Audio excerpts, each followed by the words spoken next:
All right, I think we're live. Sorry for the delay, Fish and friends. Welcome to another live. I was gathering the crew here.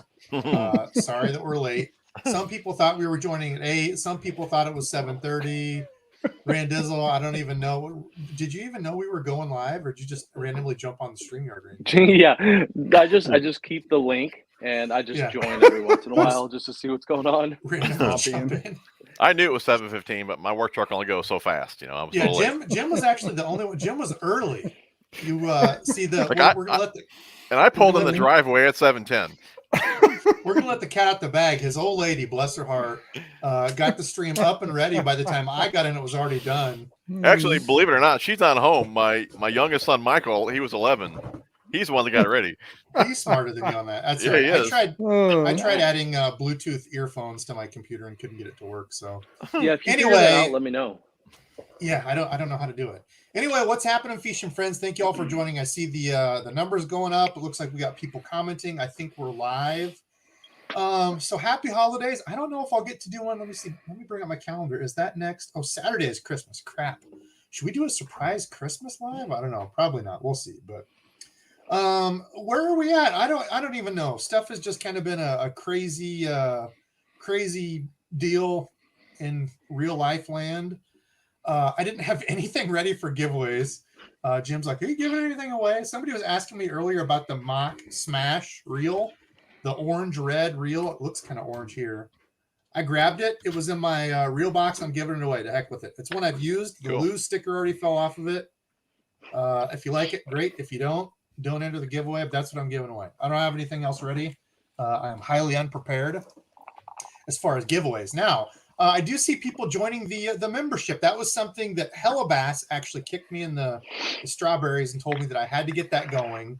I consistently have people asking me about it, and I was just I drug my feet on getting it set up because I feel bad people giving money just to support me for nothing. So he's like, dude, you're going to give stuff back. You can do like members only lives, member only videos, that kind of stuff. So it's going to be a work in progress. I already see a bunch of people joining Army Outdoors, Fishing with Gramps. Chris Russ was actually my first, who's another Iowa boy here. So I'm going to try to get with him this coming year to go fishing. Randizzle and I are, and Chris, I'll hook you up with a special giveaway. Remind me. I forget a lot. Lion Mike, G-Fan Kim. Who else do we have? Scott. I saw Jeff. Yeah, Jeff Lauer. I think that's it. So anybody that joins, thank you so much. Like I said, it's going to be a work in progress. I'm not very good at the technical stuff, but tonight should be a fun this or that fishing questions. I've already got a bunch of stuff on Instagram. For you, those of you that don't know, we got Dizzle back finally. He decided we were a little bit more important than his old lady this week, which is what, once out of 2 months? That's good. Man, I was ready the other weekend, and you were like, "Oh no, I'm my stuff." Oh sleeping. Yeah, You were sick. What was that? 2 weeks ago? Yeah, I wasn't sick. I was in no mood to do a live. Yeah. Down here, Brady Bunch channel, bottom left, we got the handsome bass geek. Hank, what's up? Man, same crap, different day. Yeah, I hear you, dude. That's why we're here. We forget about real life, talk to Fish and friends, and have some fun. And Jim, the tackle junkie diagonal. Whoops. What's up? There we go. What's going on, everyone? Glad to see you. Yeah, we're happy to have you on. For those of you that don't know Jim, you can see behind him, he owns a small tackle shop, and he has about everything at arm's length. Anything we discuss tonight, magically he'll have to buy him. So, Debo, you should kind of spin your camera around there, just so everyone can see what's. Look, there's nothing. I mean, that's all I've got. Yeah, the wall. I got you. Yeah. Yeah. How convenient that wall is there. Randizzle's still trying to get that Mending sponsorship. A little correction here in the comments. Pac-Man17 says I'm giving away a Metanium. Negative. Oh, are you? Cool. No, that is negative. I heard Debo was. I don't believe I am. I don't have one. You said Metanium's your favorite. That'd be cool for you to give away. I do have a $1,400 giveaway going on right now. If anyone is. Ooh, yes, bring that up. Yes, tell people about it. You guys head over to the channel. I guess I'll let it run till either this Wednesday or I'll pick a winner on Christmas Day. First and second place, bunch of prizes. Second place is around $200 value, and first place is around a $1,200 value. So head over there, just be a subscriber, leave a comment. No special rules. But yeah, check it out. All right. I'll be sure to jump right in that. Then. All right. Well, I thought Hank was going to match what I was giving away. That's what I thought. Yeah. Listen, man. Hank, your collection's looking pretty damn impressive. You got a whole tackle wall there. This is a green screen of Jim's house. This is just a green screen of Jim's house. Oh gosh, we got Justin Beard joining. Justin, thank you, brother. I don't think I missed anybody. I'm trying to go back and look at comments. Okay, so tonight's going to be fun. I don't know that there will be a lot of like super serious learning stuff, but it's going to be a lot of this or that. So we might get on the stuff that's kind of educational, like Texas rigger jig. I'm sure some of this will be kind of fun questions. We've got some serious fishing questions. Just kind of hanging out, having some fun with all of us. We will try to drop knowledge. That's one thing I like about having multiple different people on, is we can all kind of give our view of, well, what's your favorite topwater lure thing, or this or that. Each of us are a little bit different. We all fish a little bit different. So hopefully it helps all of you out. So I'm going to we're going to get the questions rolling here. On Instagram, I asked the question. Let me see if I can find it. Okay, so let me view all responses. How many did I get? It doesn't say. Scroll down to the very bottom. I did see Critical Gravy in here, I believe. And I don't know if that's Vince, but they asked beef jerky or biscuits and gravy, this or that. So I've said it before. I think beef jerky is highly overrated. I'm not a beef jerky fan. It's chewy. You get it stuck in your teeth. Like, nah, biscuits. You got to get the right beef jerky, man. If you're going Jack Links, you got to go with like their nuggets. The tender bites. The tender bites are awesome. Those tender bites are good. Yeah. Teriyaki tender bites. The teriyaki tender bites. But it's still, I'm from the South, man. We eat biscuits and gravy for dinner, yo. It's my favorite. I could eat biscuits and gravy all day, every day. Would you guys believe me if I said I never had or never ate biscuits and gravy? What? Yeah. You what? Never have. No. Yeah. We just can't. We can't be friends. Do you guys know how to unsubscribe to people on YouTube? I'm going right now. Wait till he does the giveaway. Stay subscribed. Yeah. Right. Yes, true. Yeah, unsub next week. Yeah. I tell you what, I only eat beef jerky though summertime, mainly when I'm at work, sometimes fishing. But I like to leave the bag on like the dashboard of the truck or on the deck of the boat. The way it gets extra soft. Yeah, got to get it soft. So new title of the show: deep dive into Jim's non-biscuit and gravy eating rear end. What? I want to know how you accomplish never. Well, I mean, usually it's an option. Do you want biscuits and gravy or do you want pancakes? I'm more of a pancake guy. Don't get me wrong. I'm fat. I love a pancake. But they ain't nothing, sticks with you like a biscuit and gravy, man. Right. I'm trying to watch my figure a little bit, I'm amazed. Really? Pancakes, Let's see. We got a lot of questions. How about extra syrup? A cast today asked Corrados or Tatulas, this or that. Ooh. Would you rather fish only Corrados or only Tatulas? Are we talking like Tatula Elite or just standard Tatula? Just said Corrados or Tatulas, so I would assume that's down the board. Down the Corrado. Well, I'm going Tatulas. Elites. Elite all day long. Yeah. Even though it wasn't the best caster in my casting test, it's still. You just got to bum one, man. I'm going to do a video. I forgot to oil it. From the reels that I have, I think the Z2. You're right. Yeah. Mine sounded like crap. You guys remember me telling you about that? I do. Yeah. Crap! I had to pull it apart and grease it. It was bone dry. I think the heavy hitters, the heavy hitters that I own are the Z2 from 13 Fishing, Akuma Hakai, and the Tatula Elite. I think that's the three furthest casting reels that I have. I like to do a competition with those three. Well, you got the Z2. What do you think of that as a caster?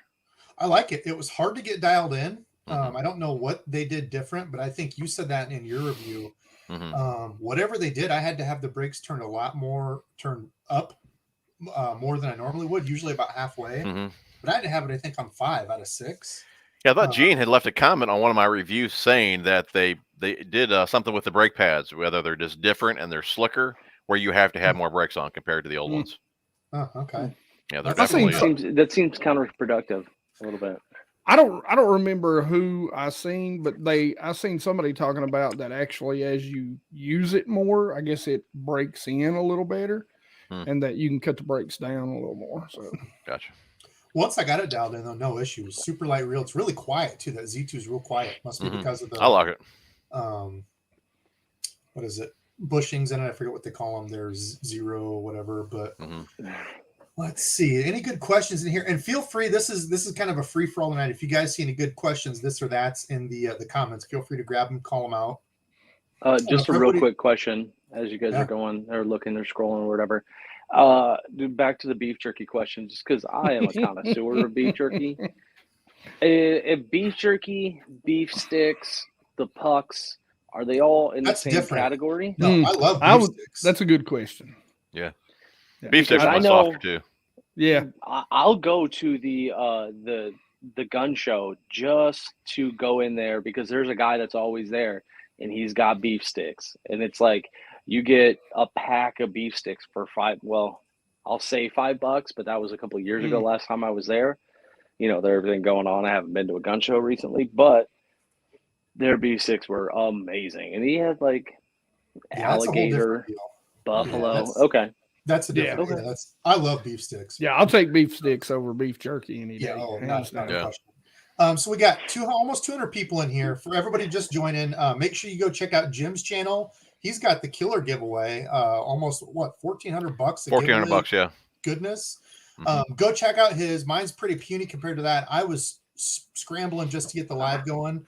I grabbed the mock smash reel. Somebody just asked me about this reel. I'm giving it away. You don't have to donate or anything. So I appreciate y'all. That was just something quick I grabbed. I'll send it out. It is used. I did lose the lose emblem to it. It's the one you saw in my review and all my videos of me fishing it. But I tell you what, still smooth. Can you get that reel by itself, or is that a combo deal? I got the reel by itself. Could you? Okay. Yep. Is that red now? It looks more orange. Is that one red? It looks orange here. No, it's red. It's definitely like a red. It's kind of my color, like the deal here. But I liked it. I like the reel. Just I don't know why they put a graphite frame on it. That was my only concern. Otherwise, it casted well, easy to use. Essentially an LFS with a graphite frame. I don't know why they did that, but let's see. So we're answering this or that questions tonight. Just getting into it. I see Patrick with the donation. Favorite buzzbait. Not a this or that. Favorite buzzbait. Well, this year for me, the Cumberland buzzbait was my biggest one. Whoops, didn't mean to knock that off. 1/4 ounce, I think, is what I threw most. Prior to that, I have a couple old ones. I want to say Booyah that were like my big go-tos. Is it Booyah that has the skirtless with just the frog on it? That's Strike King, I think. Strike King has. Yeah. Strike I think War Eagle. I think there's quite a few people that have that though. Oh, War Eagle does too. Yep. Yeah. Yeah, I guess I haven't seen the War Eagle one, but I know I always like the Strike King one just because it's a nice little package, and I could throw a Rage frog on the back of it, or throw whatever kind of frog, The buzz toad. I really like that. Randy's package. I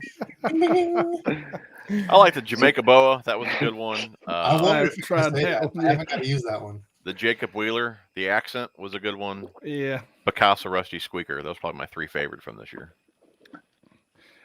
I'd have to go with the Cumberland too. I threw it 90% of the time.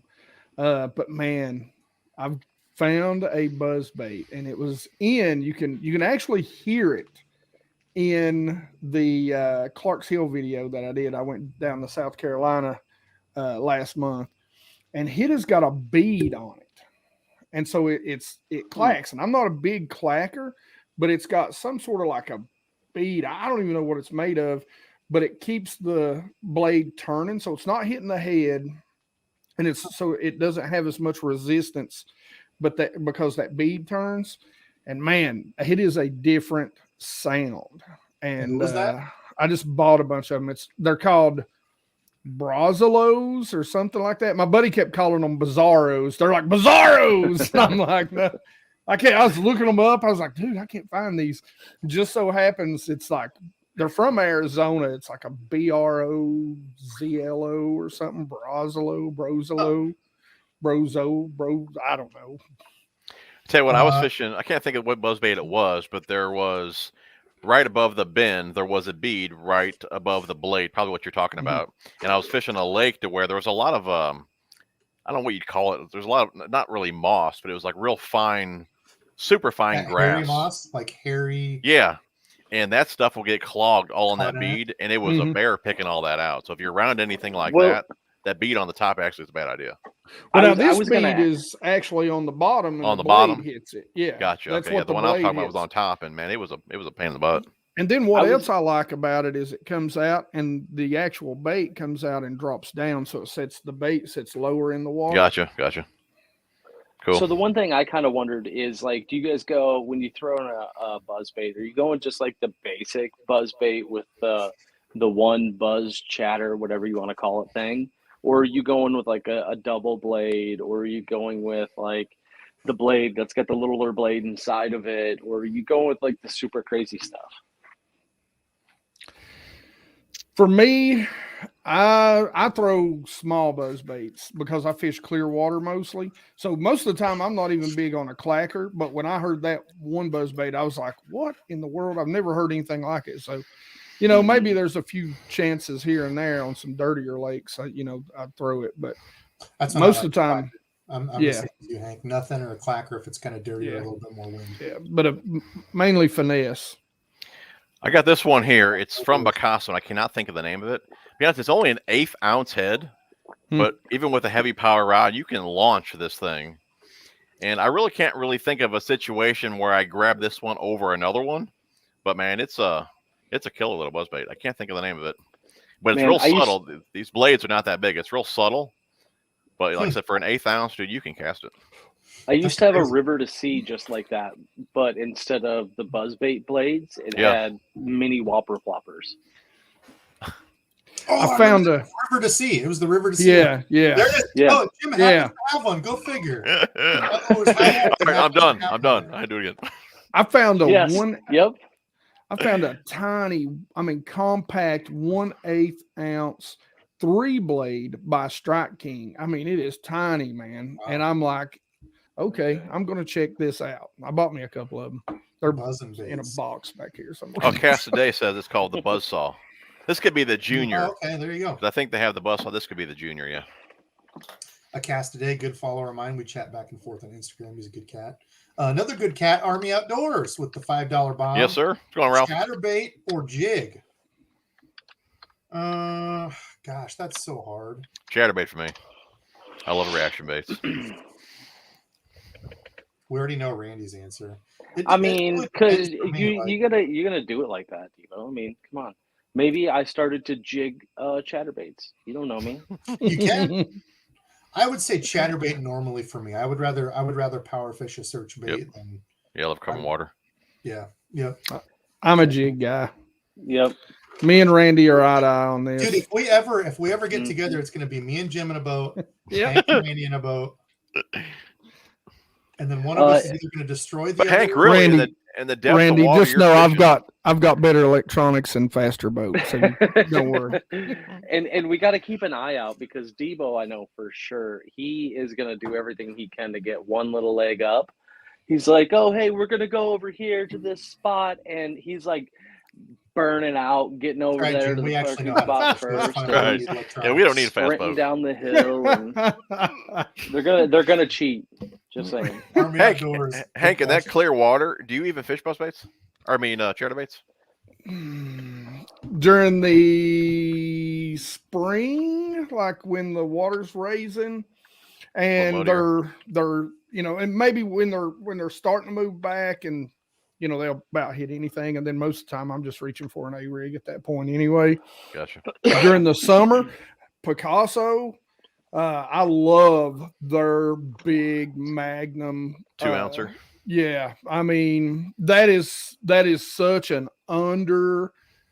people don't talk about it. If you look,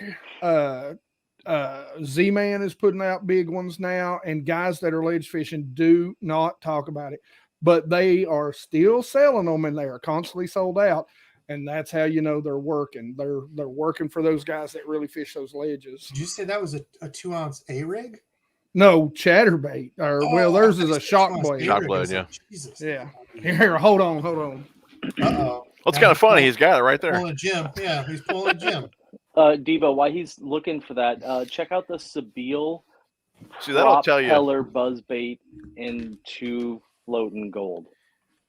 That'll tell you how much tackle Hank has. He had to walk to his. I mean, I only have this little area. Now look at that. I'll kind of give you a representation of how much bigger that is. He's switching. All right, I'll do that. While he's doing that, let's answer this one. I already know. I think I know for most of you. Maybe not sure. Hank, crankbait or jerkbait? For me, crankbait for sure. You already know crankbait. Yeah, I already know TG's gonna say. Are we talking lipless or like just crankbait?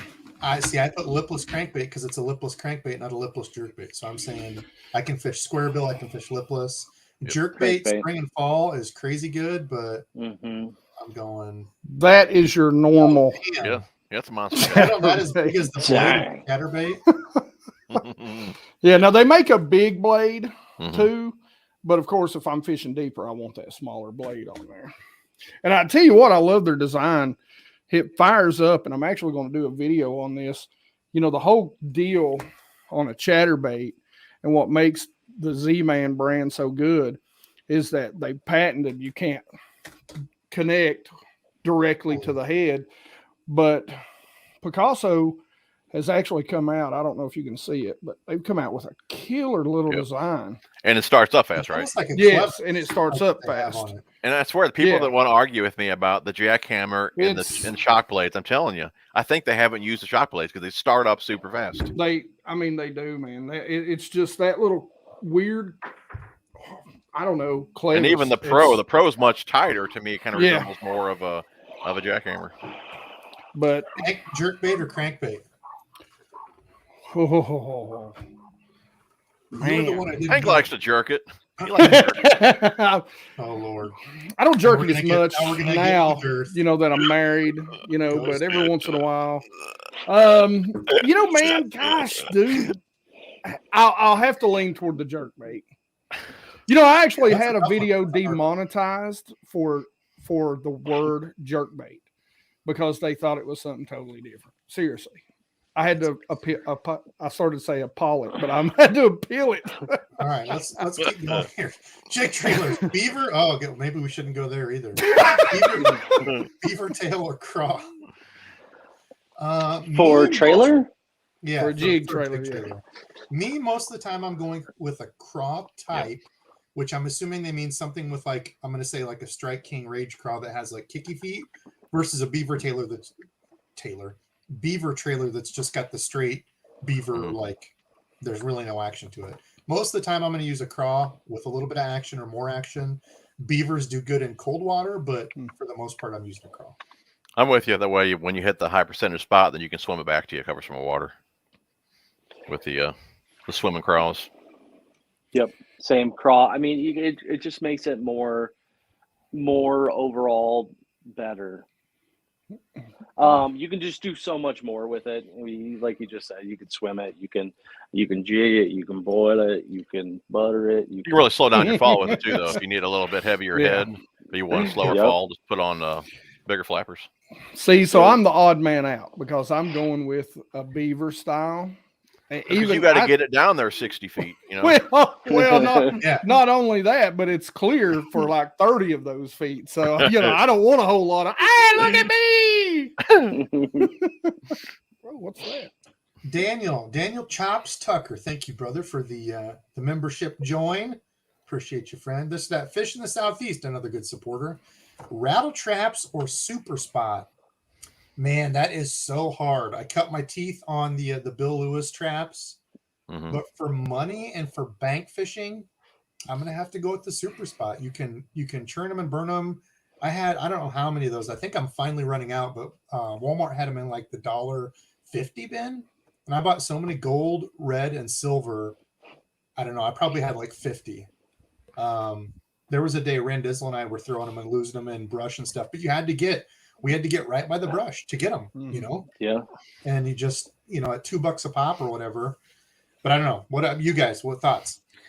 Yeah, the Lewis. I thought I had a bunch of them over here. But I think they're hanging on the other wall. I'm not going to get up like Hank and go get them.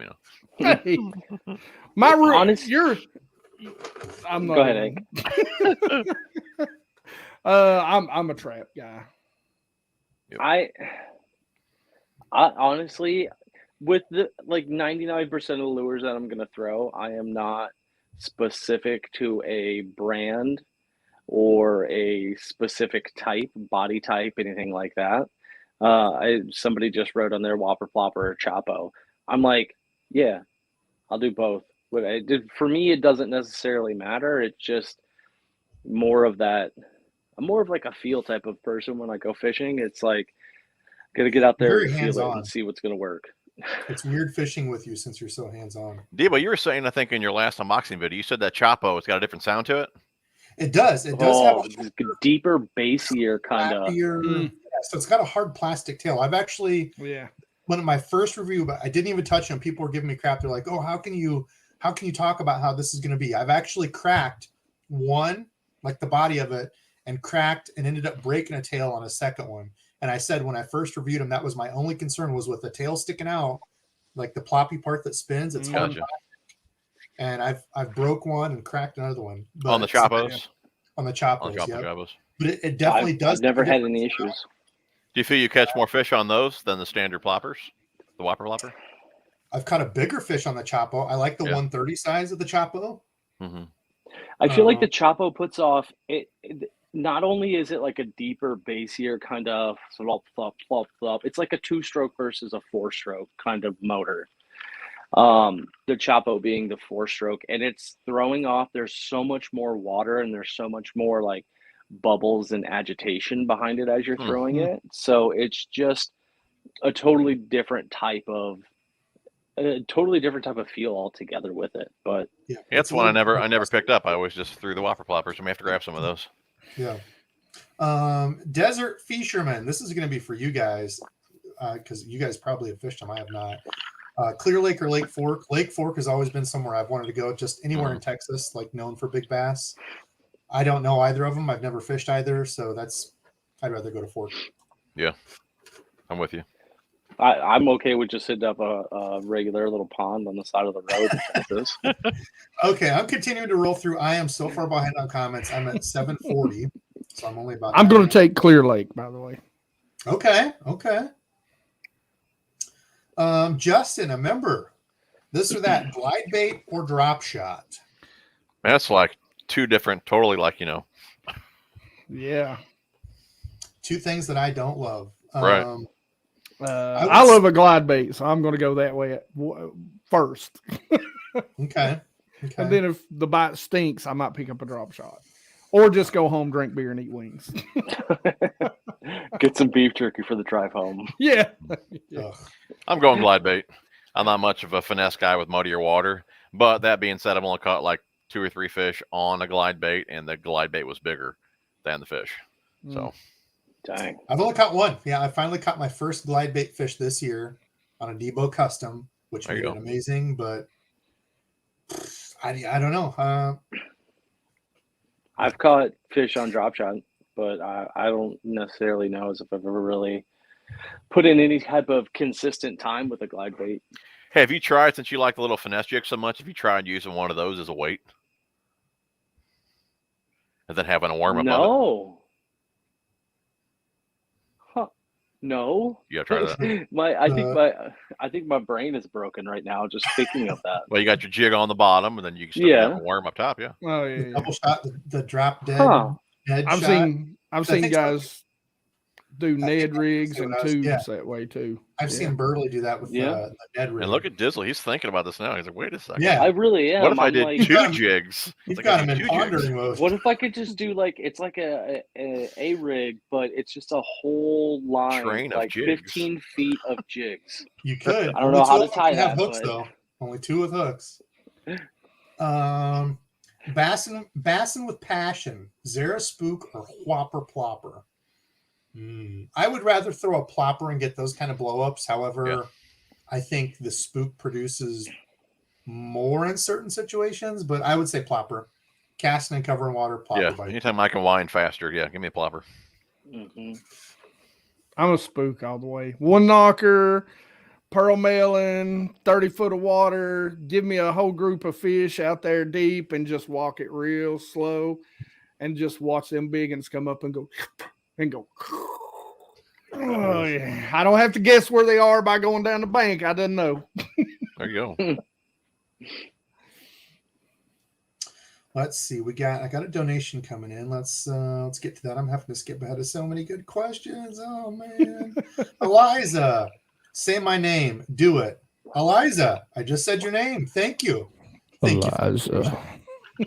Well, Hank, I think she just left the chat.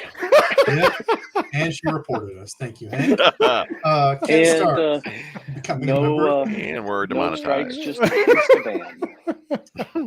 Demonetized, and oh yeah, I just checked. I dropped about 20,000 subscribers. Debo, is that somebody knocking on your door right now? Probably. Bass Keep, you have a. I think Hank, please lose might, my phone number. or Jim might. Sorry. What's up? Do you have a discount code for Picasso stuff? I do not. Do not. Oh, he does not. And I don't either. Okay. I think Tackle Inc. carries those, and my code I think it's still good over there. TJ81 for 10% off. Look at But you. other than that, nothing directly to Picasso. I don't think Picasso knows I'm alive. So Yeah, they have no clue who I am either. And speaking of companies, I should give a shout out to my guy Philip Cheek, who sent me the brew and reel out of his own goodness of his own heart to try because he loves his. And he sent me a hat too. I had this hat. I've been cleaning my basement and stuff. Philip, I don't know if he's on. He said he was going to kind of have it going in the background. He said he might be asleep. Philip's a super good guy. I try to give shout outs to the good fishing friends who support me. Lion Mike with a $5 bomb. Thank you, brother.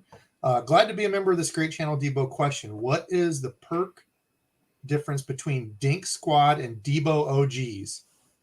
I'm still working through that line, Mike. So the way that the three tiers go, you have to name your tiers and do all this stuff. I'm the worst at this stuff. So I had Fish and Friend, which is like $1 something to join. I figure anybody can be a Fish and Friend, just join. We've got the Dink Squad, which is I think $5, and then the Debo's OG. My OGs, it's like $9, $10 to join. I wanted to have, so you can't do giveaways on the members only stuff, which I thought was weird. So we might have to find a way to do that on the other lives and stuff like this. I don't know. But for sure on the lives, I'm going to bring some members on to hop on lives with me. You can't do one-on-one. That was another thing. You can't have somebody on to like chat with you one-to-one. They said is against the regulations. So if I can bring people on through StreamYard like this, when we do a members only live. So Mike, let's say I do a random drawing every month of my Debo OG members. I'll bring one of you on and we can chat, with everybody in the group. It'll be pretty small numbers, I'm sure, until kind of the membership grows. But that's one big thing I know. And I'm kind of working through the rest of it. It's going to kind of be a trial and error stuff. I'm looking for your all feedback. So if you guys have feedback for stuff, send me an email, shoot me a message on Instagram. I have just a little bit of feedback real quick. Eliza, don't read any more of her stuff. She's complaining about 74-degree water temps right now. So, oh god, and she says, "So warm here." Yes. It's like, oh god. I was just out washing trucks a half hour ago in 30-degree weather. She's in Florida. I say it all the time. Florida doesn't count as real bass fishing. It's just how it is. There's 10-pounders in mud holes. I mean, come on. There you go. We got called the four horsemen of the fish apocalypse here. I like it. Under the death of night. Here, Rich 17. I'm from Iowa and I fish both Clear Lake and Lake Fork. I would go Clear Lake. Interesting. Okay. What else do we have? Matthew, another good supporter. I should have read this before. It's kind of long. Nothing much fishing for. Okay, it's talking to somebody else. Rolling. My bad. Jeff, new member. Jeff, I did see you join earlier. Thank you, brother. I appreciate that. We got some War Eagles. What else? Did you guys see any good ones? Chris Russ makes a great point. I honestly thought about trying to get out today, but I just didn't do it. I didn't have enough time. And he was talking about frozen islets. So that's a real thing. G-Fan actually just sent me some stuff. G-Fan, thank you very much, brother. If you were a lure Which lure would you be and why? Also, thanks for the PayPal tip. I got myself an SLX. Oh, he's talking about when Tackle Warehouse does the like the 20% off or whatever sales they do. Shimano and Daiwa stuff is actually on sale. You don't see it when you put the stuff in your cart, but like I pay through PayPal. When you go to PayPal, it shows the discount there. Oh, so cool. they take it out for you. So it's like a hidden discount deal. I think it does show too, though, when you get your receipt emailed to you. Yeah, if you paid like a regular credit card, it would still do it. You just don't see it on the front page. So they're still under discount. So if I were a lure, which lure would I be and why? I would say I would be a frog because I'm not amazing at everything. I'm pretty good at some stuff. I don't mind the dirty, grimy, gross, sloppy stuff. And I'm weedless.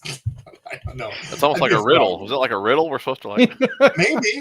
Yeah. What am I? Which frog am I? I'm a frog. Bonsai. The other reason I like frog fishing is because so many other people pass it over and like, oh, I don't like that gross stuff. It's like they're grossed out by getting that stuff on them and their gear. It's like Tackle Junkie. I was just talking about my Zillion SVTWG. And somebody commented when I was talking about that when I was doing, I think it was the TFO rod review. I was like, yeah, I held it up and I'm like, this Zillion, it's like a $300 reel. It's already all scratched up and nicked up from fishing it and stuff. And I'm like, there's some people out there that would have a heart attack seeing this. And literally I was thinking you had like 3 people say, oh my God, Tackle Junkie would have a heart attack seeing that. And I'm like, so I don't care if my stuff gets dirty. I mean to use it. I don't abuse it. And it's not like I'm like I trash stuff. It's just I use it. If it gets I beat the hell out of my stuff. I just don't care. But I'm fat, so it's hard to bend over. So I just drop it on the deck of my boat. Which brings me to the lure I would be, which I would be a wake bait because I'm fat and I wobble when I walk. So there you go. Okay, interesting. I guess I'm going with a jig because it just sink to the bottom. I don't know. I guess I'm a square bill. I don't know why. We're gonna put Randy in some concrete shoes. The funny thing is I know Debo. We've talked quite a few times, and like, God, you took what was the lose reel you took? Whatever one that you took of mine to do the comparison between the old and the newer one. And I was like, dude, don't show too many close ups of this because my reels are beat up. It is. And, wow, dude, it works perfectly fine. No, it's because you put it in the back of your truck. From the few times that I put stuff in the back of my truck, it scratched the hell out of my wheels. Yeah. I was doing my buyer's guide the other day, and I was like, I beat the crap out of my stuff. So you all know if I like it. I kind of feel the same way. It's like if I have an older combo and it's pretty pristine, you're like, hey, what's going on with your stuff? Well, you don't like that one? No, I don't. Docks or heavy cover? So I think Randy and I are probably in the same deal. We don't get to fish docks a lot. Oh, Tackle Junkie's got his reel cover. That's part of his giveaway too. You've got reel covers in the giveaway, right? Hey, I actually just got a reel cover. The first one ever. I just got one. I don't know what I did with it. It's not on the reel that I got. I just throw those in the trash. I'm like, These are actually from Australia, dude. These are nice. Dang. Those are down under reel covers. Okay, so we got 260 people in here. Speaking about reels, I am giving away. This was just a quick grab. I grabbed something that was here by me. The Lose Mock Smash. I had the reel here. I haven't used it at all this year, I don't think, so I'm giving it away. And also, an even better giveaway than mine. How do I find it? Whoops. Anyway, Tackle Junkie's got like a $1,500 giveaway going on. Go join his. I heard it was $3,500. Well, that's if Hank, he's supposed to donate half too, you know. Whoa! I didn't get that big of a bonus this year. Docks or heavy cover? Which is it? Man, I'm going to go heavy cover. We don't get to fish docks. There's some lakes that they'll call them dock lakes. What was it we were just watching? Dad and I were just watching an MLF where they were all fishing docks. It was South Carolina. What's that one that they fish? South Carolina. I just watched that today, actually. Daggone it. I can't remember. Anyway, Dad's like, was it Wiley? No. Dad's like, we don't really get to fish stuff like that. I'm like, that like there's guys that are known as dock flippers and stuff. We just don't. We don't have that around here. I'm not good at skipping, so yeah. I like heavy cover anyway. Besides frogging, I would rather find wood, pitch to wood, flip to heavy wood. Like That's me brush. too. Probably when you say heavy, less grass because we don't have that here. More, the wood. Dizzle, you need to get yourself a DC reel, man. Yes. You'll be a skipping machine, dude. Well, I was just gonna say real quick. I have or I did in the past fish up in the Okoboji lakes like quite a bit, and they're all about docks. It's like lake life up there. And one of the funnest things that I was doing is like literally out on the dock, throwing a jerkbait and watching pike and I was catching the pike and not complaining about it because it was super fun. They were so aggressive with it, and you would just like out of nowhere, this little slime missile just comes out of nowhere and destroys it. But it was like all around the dock areas. Like you didn't have to do anything special. It wasn't, wood or anything like that. It was just throw it up in between the docks and amazing. I caught only my second ever snot rocket in South Carolina because we don't have them around here. That's going to bug me what that lake was while we're answering this one. I know. I'm going to look it up. Okay. Pizza or wings for after dinner meal. For after dinner? After dinner? Yeah. Apparently you have your So you eat dinner and then you eat a pizza? We're just going to say. Yeah, I don't know if you have to eat the whole thing or not. I'm Italian, so I'm going pizza. I'm not a big I'm going with wings as long as you got beer to wash her down with. So I think I'm going to say pizza just because I'll just leave it out on the stove all night and just go grab it whenever I want some more. It was either Lake Murray or Lake Hartwell. Lake Murray. It was Murray. Lake Murray? Okay. Yep.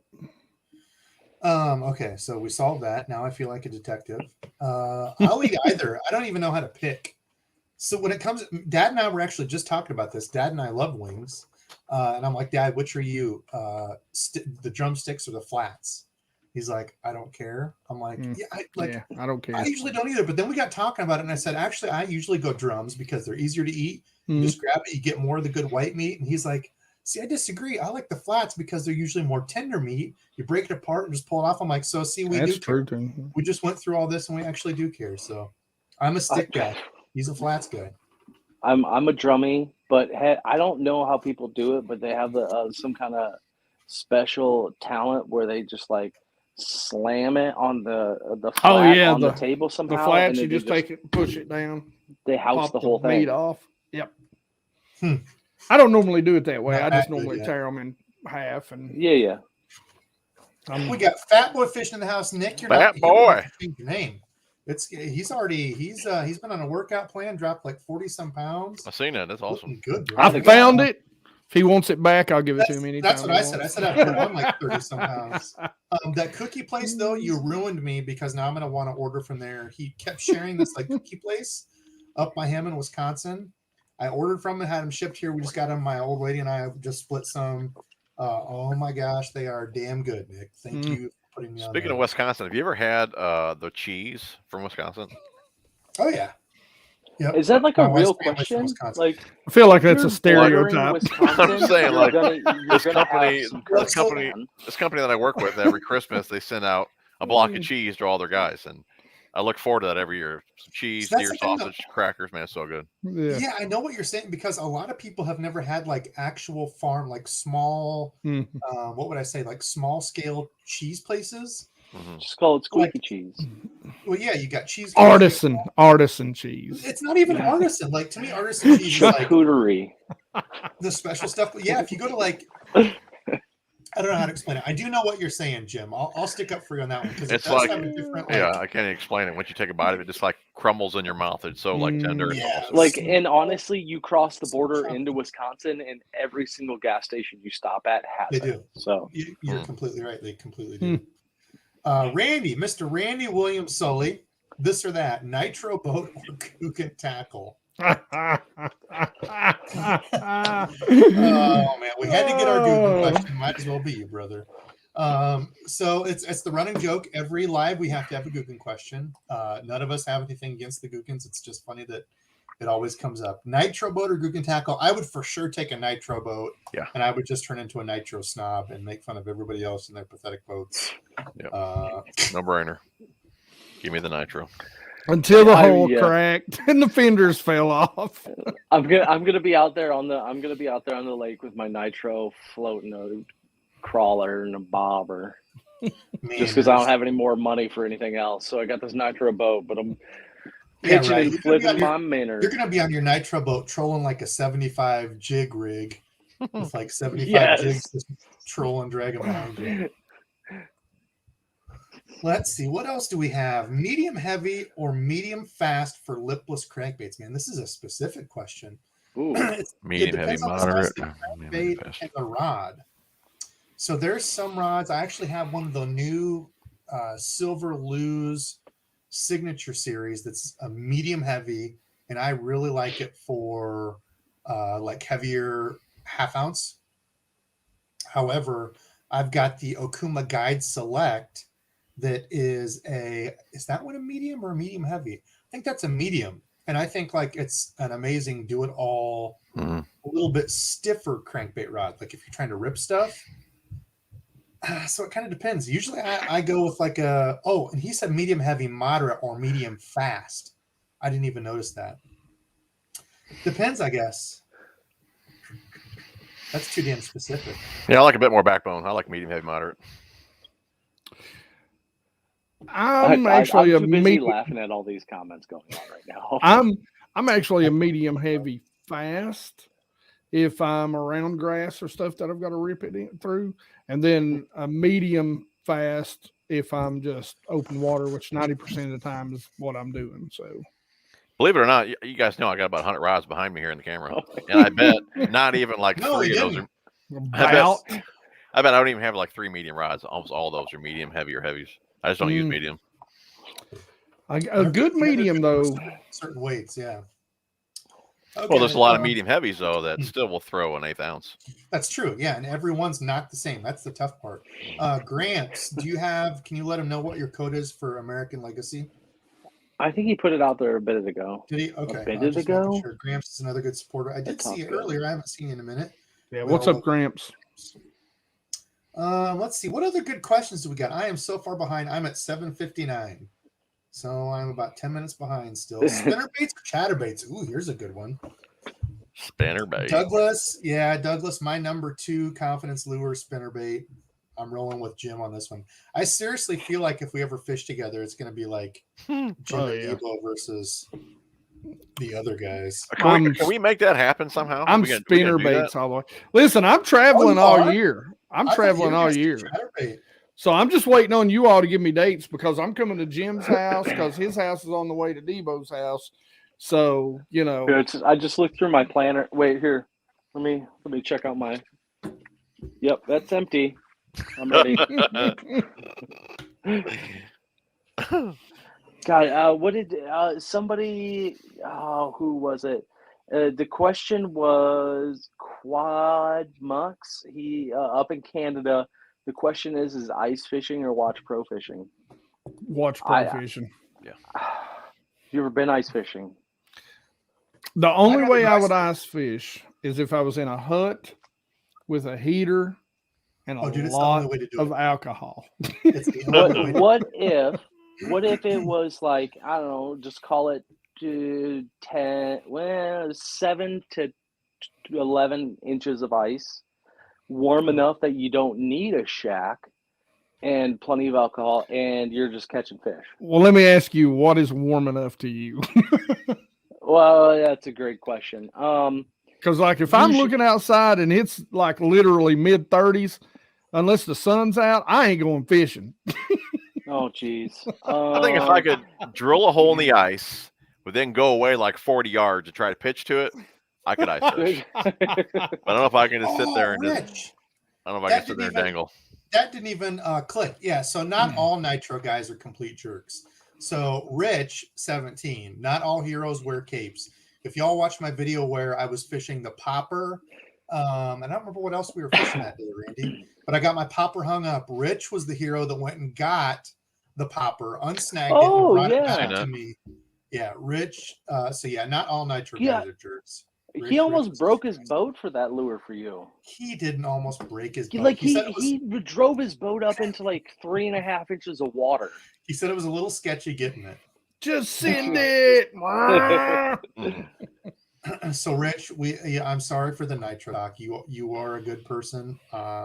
Some of the nitro guys, it did happen to be nitro guys that made fun of my aluminum kayak when I was launching it and asked me when I was going to get a big boy boat. I've met, now that I've met Rich, I've met 6 guys that aren't total douchebags that run nitros. And I just lost 10,000 other subscribers. Mac. So Mac is a huge rapid fire this or that question guy. Mac, actually, I did a whole video because of Mac once. I sent him a list of stuff, and he was nice enough to fill it out. So Mac, good dude. Thank you for the donation, brother. Corrado 200K or the 150 MGL. So the regular Corrado K versus the MGL. So I just got the 150. Do I still have it here? Is that mainly going to be spool size? So line capacity? So, well, it's not only line capacity, but it's got that MGL spool. So it's supposed to be less capacity and better at casting like lighter lures / like a more free feel to it. Gotcha. I don't think either of the Corrados have an aluminum side plate. I don't think they do that until you get up into the Tranks. So I think they would all be aluminum frame, graphite. They call it the Hagane body with whatever side plates. So I think it's probably going into that. You like that 150? You like that 150? You do? I do. I've only got to just like mess around with stuff here. I haven't actually got to take it out and cast it and catch stuff on it. But as far as feels awesome. I mean, it's super smooth. Cool. That's the thing with I forget who said that today, but I was going back. I was only about a month and a half, 2 months behind on going through comments of videos. I'm horrible. And I was finally going through some of that. And on my casting test video, I had somebody made the comment of, I like you showing the casting distance, but distance isn't everything. How easy, were some of them to cast? How smooth did they feel? How did they feel in the hand? I'm like, that's totally a great point because it's not just distance. Distance isn't everything. I think Shimano's all the way down to the $99 SLXs are probably the smoothest out of any of them. If you want a reel that feels smooth, I think Shimano wins that hands down. The Daiwa Tatula Elite that Jim always talks about. Don't say it, man. Don't say it. Well, you're gonna like it. I was gonna say I think it was the hardest to backlash. I think those brakes the MagForce brakes are ridiculously good. So yeah, it just kind of depends on what you're looking for. Shimano's not known for being a distance casting reel. Shimano doesn't really brag about that being the longest casting. They're more of like they feel good in hand, they're comfortable with good solid quality parts. But that Metanium though, man. Titanium caster. See, I don't know. I would take the Zillion SV, the TWG. Oh, no way, dude. Use the silver Zillion. Oh, yeah, over the Metanium all day. No kidding. Yeah, right now, sure. This year, the Metanium is my top reel. Hey, Debo, you said it's hard to backlash. If you could just hold this for 1 second for me. Yeah. I'll, go put that Hold my beer, bro. Hold my beer. I got it on that Kistler Helium rod, too. It's like a $900 combo. I mean, it's... Oh, yeah. Dude, it feels like money. Well, it should, Mr. Yeah. Yeah, money bags. Not all of us are an underground tackle warehouse store. Yeah. Jim. Well, Hank's no, got warehouse. his light dimmed. He's a warehouse. Debo's using the wall to block everything. I'm just showing you. I'm real, man. I'm showing you. And a couple lures. Just do this again. Randy's My one still bottle looking of for that. Mendit right here. I love Mendit. I love Mendit. Mendit sponsorship. Mendit. Anybody listening for Mendit? Randy will be your. Randy, I told you I know a guy. You should take a shot and mend it. Maybe I'll hook you up. I mean, I'll mend it anything. I'll give it a whirl. Oh, I got a flat tire? Mend it. Mend it. See, I can't talk to this one. I'm just strolling through. I'm trying to get caught up. Chronork or Tatula Elite. I've only got a Tatula Elite.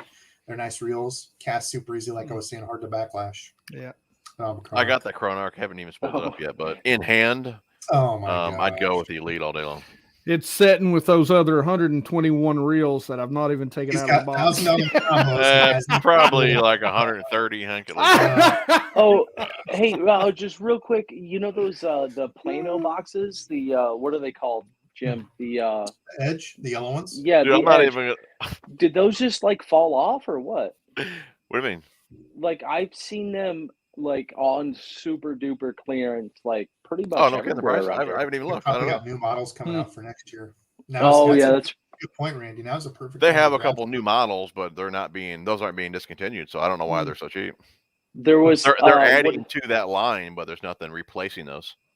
there's the jig box that I use. I don't know which number it is, but Mhm. I want to say when I first got it, it was $30-$40 somewhere around there. And Mhm. I saw it, and there was a stack of like 4 or 5 of them, and I was like, man, because they were like $15, Oh, $17, no kidding. something like Wow. that. Wow. Yeah, That's a huge drop. right. Yeah, Rich. The first time I took Randy ice fishing, that's what he was trying to do. He was trying to cut a hole long enough and big enough that he could cast his bait caster. I Yeah. said, Randy, that's not how you ice fish, bro. Come on. I'm kidding. I love you, Randy. He didn't do that. The really fun thing is when it is warm enough out there where you're just like jeans and a hoodie, and you have to walk through like I don't know 2 inches of like a water on foot top. of water that goes up your leg. Like it's a Mm. foot of water weird. on top of Yeah. the I'm ice, out. but you're It's cool. weird. I'm putting a boat on that. I'm out. Yeah, I'll have ice fishing tips. If any of you have suggestions, we've got almost 300 people in here. Let's keep it going. Anybody who's watching, in a few minutes, I'm going to give away my Smash Reel Bright, and it's more of like a red. Looks orange here. Last minute grab. Hopefully, y'all like this. It's mine. It's been used. It was in the review. It was something here that I grabbed. Also, make sure you go check out Jim Tackle Junkie, the handsome feller down there. He's got an amazing giveaway going on right now. Go check out his. But if you get because Randy and I will be doing the ice fishing stuff here soon. I get excited about it because my old man loves to ice fish. We've all got huts. We'll be hanging out in our little heater huts. If you all have and any sort of feedback to walkie-talkies. make those videos big, and walkie talkies.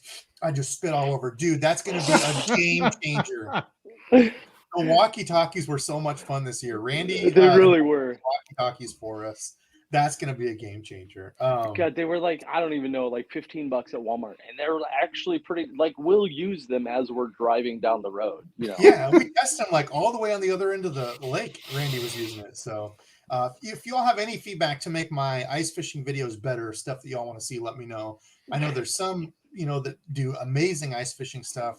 I'm a regular guy here in Iowa, so whatever I can do to make those videos better, let me know. I don't have. I just had a terrible flashback of that lake that we fished at last year that we almost couldn't pull our sleds up the hill because it was like ice, snow, ice, snow, ice. Oh, man. Yeah. Quick story. We had to climb a hill. So going down the hill was fun because you could essentially sit on your hut and just slide down. Coming back was like, I honestly thought I might die on that hill trying to get back up. Just trying to get my sled and everything drug up. So a quick suggestion for more views. Instead of sitting on your hut, go ahead and put it together, put it on 2 sleighs, sit in your hut and slide down the hill. Okay. Wherever it stops, drill a hole. There you go. Total Let's chance. see. What do we got? Fuego or Pro Max? I'm Fuego all day. Yeah. I haven't used Pro Max, so I go Fuego. Yes. Next question. Okay, here we go. Bayou Burner said anything with an MGL spool is better. MGL 150. That's how far behind I am now. Hey, Debo, down there at 819, Patrick's asking about how to join the membership if you want to. I put a link in the chat. You might have to refresh your deal, or not in chat. I'm sorry, in the video description below. Otherwise, when you go to my videos, it should be there on a regular video. I don't think the lives it shows. Or if you just go to like the main page of my YouTube, go to like DEBO'S Fishing, it has a join thing there for membership. So thank you for asking. I appreciate all the support, y'all. Ooh, here's a good one. Rod, Fury or new Bass X? We're going to go Fury or even old Bass X. So I do have the new Bass X. Did I even get that out to use it yet? I think I got it already, and then that day it was. Sorry, what happened? 30 degrees. Can you hear me, Randall? Yeah, I'm sorry, you broke up. I thought you had said something about having a new rod that I really wanted to try out. Yes, I certainly can. Randizzle's a huge fan of the St. Croix stuff. You don't even have the old Bass X, do you? I think the Mojos is what you mostly have. Yeah, I had Mojos and then Premiers, a couple Avids here and there, and yeah, I would the say Mojos were really, really good rods. Yeah, just for use, I would say Fury, just because I've used them more. They're a hard rod to beat. They really I are. They're agree. good. There's a reason they raised them from $99 to 120. They bumped those things up $20. So I disagree with the price raise, though. They might have bumped them up because they're getting so many warranties on them. Because I've heard so many guys breaking the Fury rods. really, Oh yeah. It's just where I'm so. I mean, I'm did you break a Fury rod? Me? No, No, Hank. I didn't. Oh. No. Oh, okay. I'm very weak in reality. Zoom. Oh, here's a good one. Zoom or Yum when Zoom. on a low budget. I'm going Yum. Again, watch my South Carolina videos, which one will be out this Sunday at 5:00. Just a plug. Hey, no shameless plugs here. Plug away. The only thing I'm gonna say about Zoom with me, for the most part, there's more baits in the bag that are not usable than that are, just because there's so many defects in those baits. Are you talking about flukes? That's the I'm talking about flukes, trick worms, you name it. I see like there's more defects. So that's honestly the reason I never throw flukes, Jim, is because when you take them out of the package, there's like 2 good ones, and then the rest are like shaped like this, and it's like I can't throw a fluke like that. And people are like, "Oh, you boil them," and it's like I'm not gonna mess. Set them on the deck of the boat for 5. I swear to God, most time if you literally must be nice to have a fancy boat. Set them on a rock. You make 2 casts. Debo, you set down all of your gear and walk away from it like anyway. Why would you just set it on a rock? Here's another funny behind the thing scene. Anytime we go out fishing, I have my tackle warehouse bag. I'll take it off, and I usually bring 3, 4, 5 rods, whatever. So I'll set those rods down. I'll be fishing something, and I'm like, I'm just gonna keep going, and I'll just keep walking. $57,000 worth of gear just sitting in one corner. And Debo's like, "Hey, I'm in the next county. Swear to God, maybe grab it." Dude, it's gonna be fine. Listen, Jim. When I leave it. Listen, Jim. Here's a great video. We're going to show up unannounced. I'm going to put a ski mask on. We're going to wait till Debo walks away from his stuff, and I'm literally going to grab it and run. I mean, he'll catch me. I'm fat. He's skinny, but I'm not skinny anymore. I'm not in good shape at all. Then Debo's video will blow up. I got robbed. Yeah, I got robbed. Almost died. I'll bring a meth head from down here with me. He'll be fast.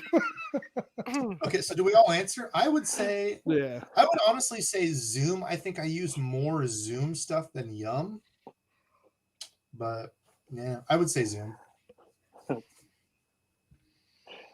Brando in the house. Brando is the mastermind behind my website. Also a good fishing friend. Happy holiday. Would you rather fish clear water or murky water? Super clear water, I don't love. We're getting more and more used to it. Randy and I are both not super clear water lovers. I would much rather fish murky water. Yep. All day. Positions of fish much easier. Clear water all day. I remember when we so Devo, we had our little trout outing not too long ago, and that ended spectacular for me. Do you like that reel that you got for me? Yeah, Randy's day was so bad, didn't catch a single trout. Ended up getting pissed off at his dial reel and just threw it in the grass and left it. Walked back to his truck. Yep. So I picked it up. Dusted it off. You have it now.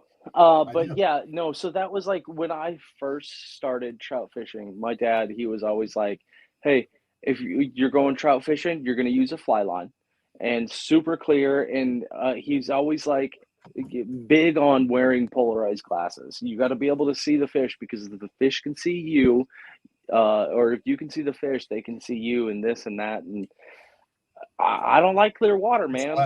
It's a lefty, Pac-Man. For anybody wondering, sorry, jump in real quick, Randall. It's a lefty. Yeah, no worries. Okay, go ahead. The correct way to reel in a reel, just saying. Yeah, Randall say it's the right way to reel. Yep. I'd like, seriously, when I get into super, super, super clear water like that, I just want to walk the shoreline and just kick dirt in to just try to mucky it up a little bit more. Hey, Hank, since you fish clear water, I hear a lot of guys that do even wear certain colors of clothing. Do you do that? Natural colors a lot. If it's a sunny day, yeah, natural colors, browns, Gotcha. that sort of stuff. I try not to grays, you know what I'm saying? Mhm. Just natural flat tones. I'm not going to go out there looking like a Sharpie or, Gotcha. something like that.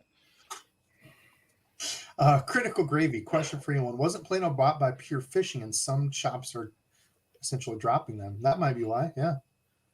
Yep. Okay. That is true. Ooh, here's a good one. Shimano SLX combo versus Lew's Mock Crush combo. Hands down, without a doubt, Shimano SLX.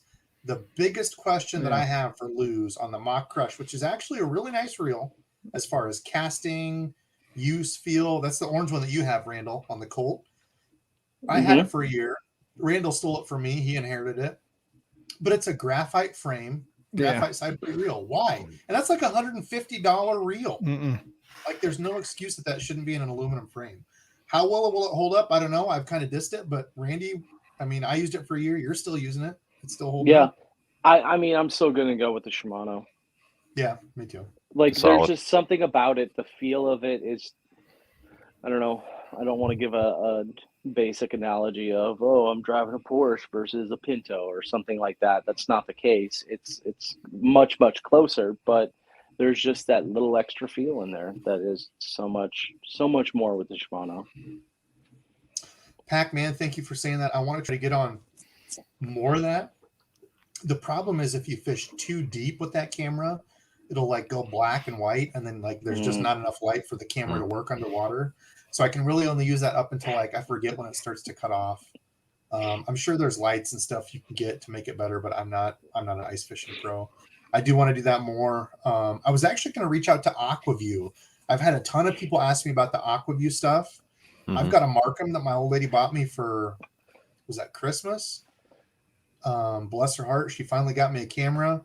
I don't know anything about Aquaviews, but I've got a bunch of questions on them. So I figured I was going to reach out and see if they'd be willing to let me one to test for the year, and I can send it back for some videos and stuff. We'll see. But once you get it dialed in and like put in the right spot, the underwater camera, it's like a video game. It's so much fun. It really is. The important thing about it is either you need to know where you're pointing or put something on the cord that gives you some sort of directional, because if you just drop it down there, in my experience anyway, you just drop it down there and you're like, oh, there's a fish. Oh, which way? There's a fish. Okay, which way? There's a fish. It doesn't help. Way. Yeah. It's like redfish, bluefish. Stephen Elmer, Debo, I love the Hawks, but as a Utah State alum, I got to say go Aggies. Dude, come on. They're playing tonight. That's actually why I started a little bit earlier. Hawks are playing basketball right now. Who's winning, Steve? Let's see. At 828, David's saying, what's the best start to DC fishing? I guess the cheapest one's what, the SLX? Yeah. And they have the same braking system as the Corrado, correct? That's correct. Yep. And I've heard a ton of people say that they will take the SLX DC over the Corrado. I won't. That Corrado dude feels like butter, man. I won't. The gear. I'm just saying my opinion. The gearing in the Corrado. I only use the Metanium with the Helium. It's $1,000. That gearing in that Corrado is super smooth, dude. You can't even feel those gears. I feel like we need to get Jim a monocle. I don't even know what a monocle is. In a top hat. The single eye like glass. The Monopoly man. Mr. Peanut. Yeah. What the heck do I need that for? Yeah, well, because you only use a certain combo. I'm just saying. Well, I do say. Like, if it's under $1,000 combo, no. Where's my caviar? It's like a $60 difference between the two. And I think the gearing in that Corrado is worth it. Y'all can fuck it. True story. The first time that I ever touched, I never used Shimano stuff because the Shimano guys are, I'm a Shimano guy, and it's like they would talk down. I'm not even a Shimano guy. I'm more of a dial. No. I'm actually sticking. Those Shimano guys are like those nitro. Oh wait, sorry. Hey, shut your face. The first time I grabbed a Shimano Corrado K at Gander when they were going out of business, when I was looking at stuff in the case, I agree with Jim. They are so buttery smooth. Like, it's a different feel. And I think it's that micro whatever gearing they have. The what? I said, Hank, shut up. Hank, we're gonna have to mute you. We had to get in that before you. Now you're being a bully. Before you can talk for 35 minutes. I'm telling you like it is. Like I think the XT over the SLX, I would spend the extra $30 for that XT just because of the braking system. The extra bait. Yeah, I agree. SLX casts lighter baits better, but overall that XT is better reel. I agree too. Yep. Hank, judge face. I'm just saying what I've been told. I didn't say I was saying that. Matt Erickson with the donation. Thank you, brother. Not sure if any of you guys have heard of them, but I picked up a rod from FX Custom. Is that FX Custom? Is that what I have that I did the review on? There's I another. think you got every brand available, Debo. I'm sure you got it. Yeah. Now listen, now you're the bully. Oh no, it's F5 that I've not used. FX Custom I do have. Funny enough, Philip Cheek that bought me the Bruin reel and sent it in. He was the one that got me on the FX Custom rods, and I did a review on one of those. I've only got one, but it is a really nice rod. I've seen Debo use it, and I think he likes it. So I do. Wind grips, and they're actually, I think they're still 25% off now. They didn't have a special code or anything. You have to go directly to their website. I will check here real quick. Actually, I could bring it up because I can show everybody real quick. Philip loves them. He got me turned on to them and said, dude, just try one. I bought one. And they are really good rods. Same for the TFO rods. They kind of remind me of the same.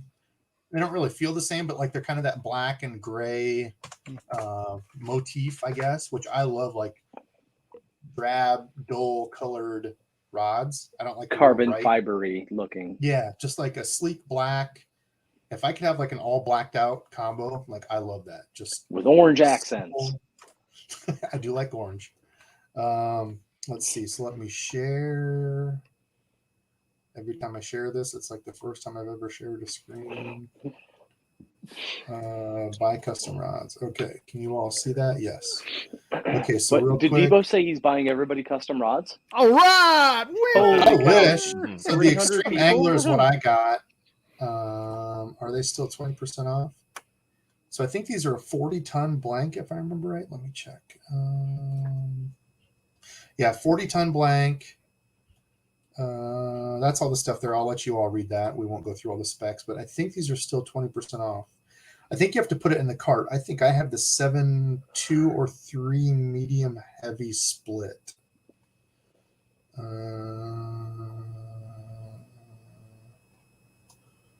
don't know. Let's just grab one and see. 189. If we put one in the cart, I think they. Just while you're doing that, Chris Russ, very good point. Debo, you are the Oprah of fishing. How the hell do I add it to cart? Oh, why is that not lit up? Oh yeah, they are still okay. They're 25% off. So they're regular 190. So you get it for 152. So in case anybody's Debo looking just accidentally ordered 62 rods. Yes. I wish I could afford that. I wish I could buy everybody a rod on a live screen. That'd be awesome. Okay, so let's see. What else do we have? Got a buddy sponsor by me, said Matt. Thank you for the donation, brother. Yeah, they are solid rods. I like it. Okay, should we do a giveaway? Let's do a giveaway. We've almost got 300 people in here with a little over an hour. Let's do that real quick. Again, every time I bring up my StreamYard giveaway, have to shout out Fishing with Grams. Don't know if he's still on here anymore. I just seen him. He is, yeah. I do see a this or that. Go for it. From Fishing the Southeast. This or that nickel spinnerbait or a War Eagle spinnerbait.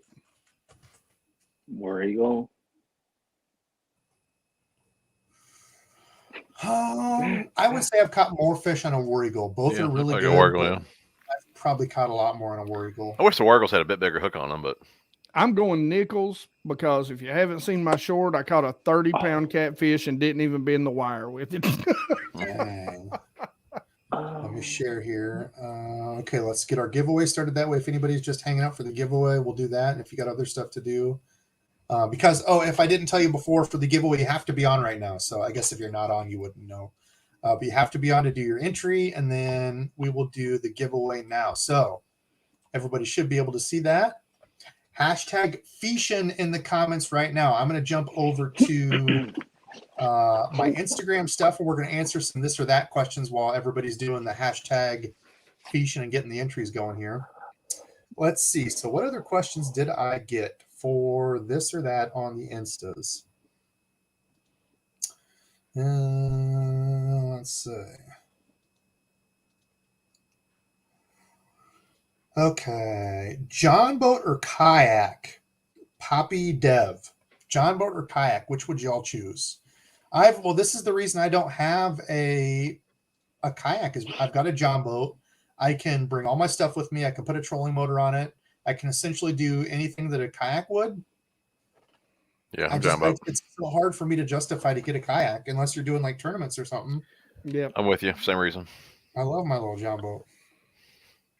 Yeah, there's just Okay. something about like kayaks and how they just really, really get after them with their like what they have the Hobies have the foot pedaling, and then like it even goes past that where it's like a joystick, actual electronic motor that goes in them too.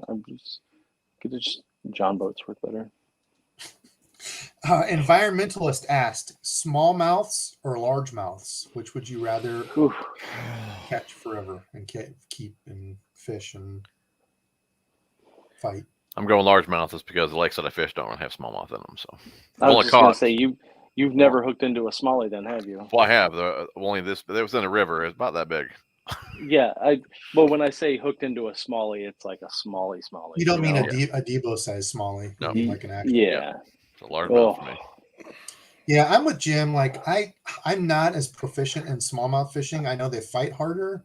Like even just my buddy Brando and I went out just catching little like pound and a halfers. They just fight like hell. They're mean. They really are mean. Yeah, I would. For me, frog fishing all day, largemouth. Like it's so hard to beat. Yeah. it's just, man, it's so tough because like right now I'm targeting smallmouth, but spots and stone. That brings good point. yeah. How about spots, Hank? Now I that's what I went to South Carolina to target. Yep. And listen, I thought a smallmouth was a fighter. Man, a spot. Wow. I mean, pound for pound. I don't know. Gosh, I don't know that I could. I like a largemouth because they're easier to target. A smallmouth, they will chase shad because they're constantly moving. A spot is kind of closer to a largemouth, honestly, the way they set up. So if I had to pick one of the three, man, a magnum spot all day, probably. Does McBride have spots in them, Debo? I was just gonna say, Randy. Yeah, McBride has spots we can go try to catch sometime. I don't know how to target them, but has them. I mean, you throw bait in there and they eat it.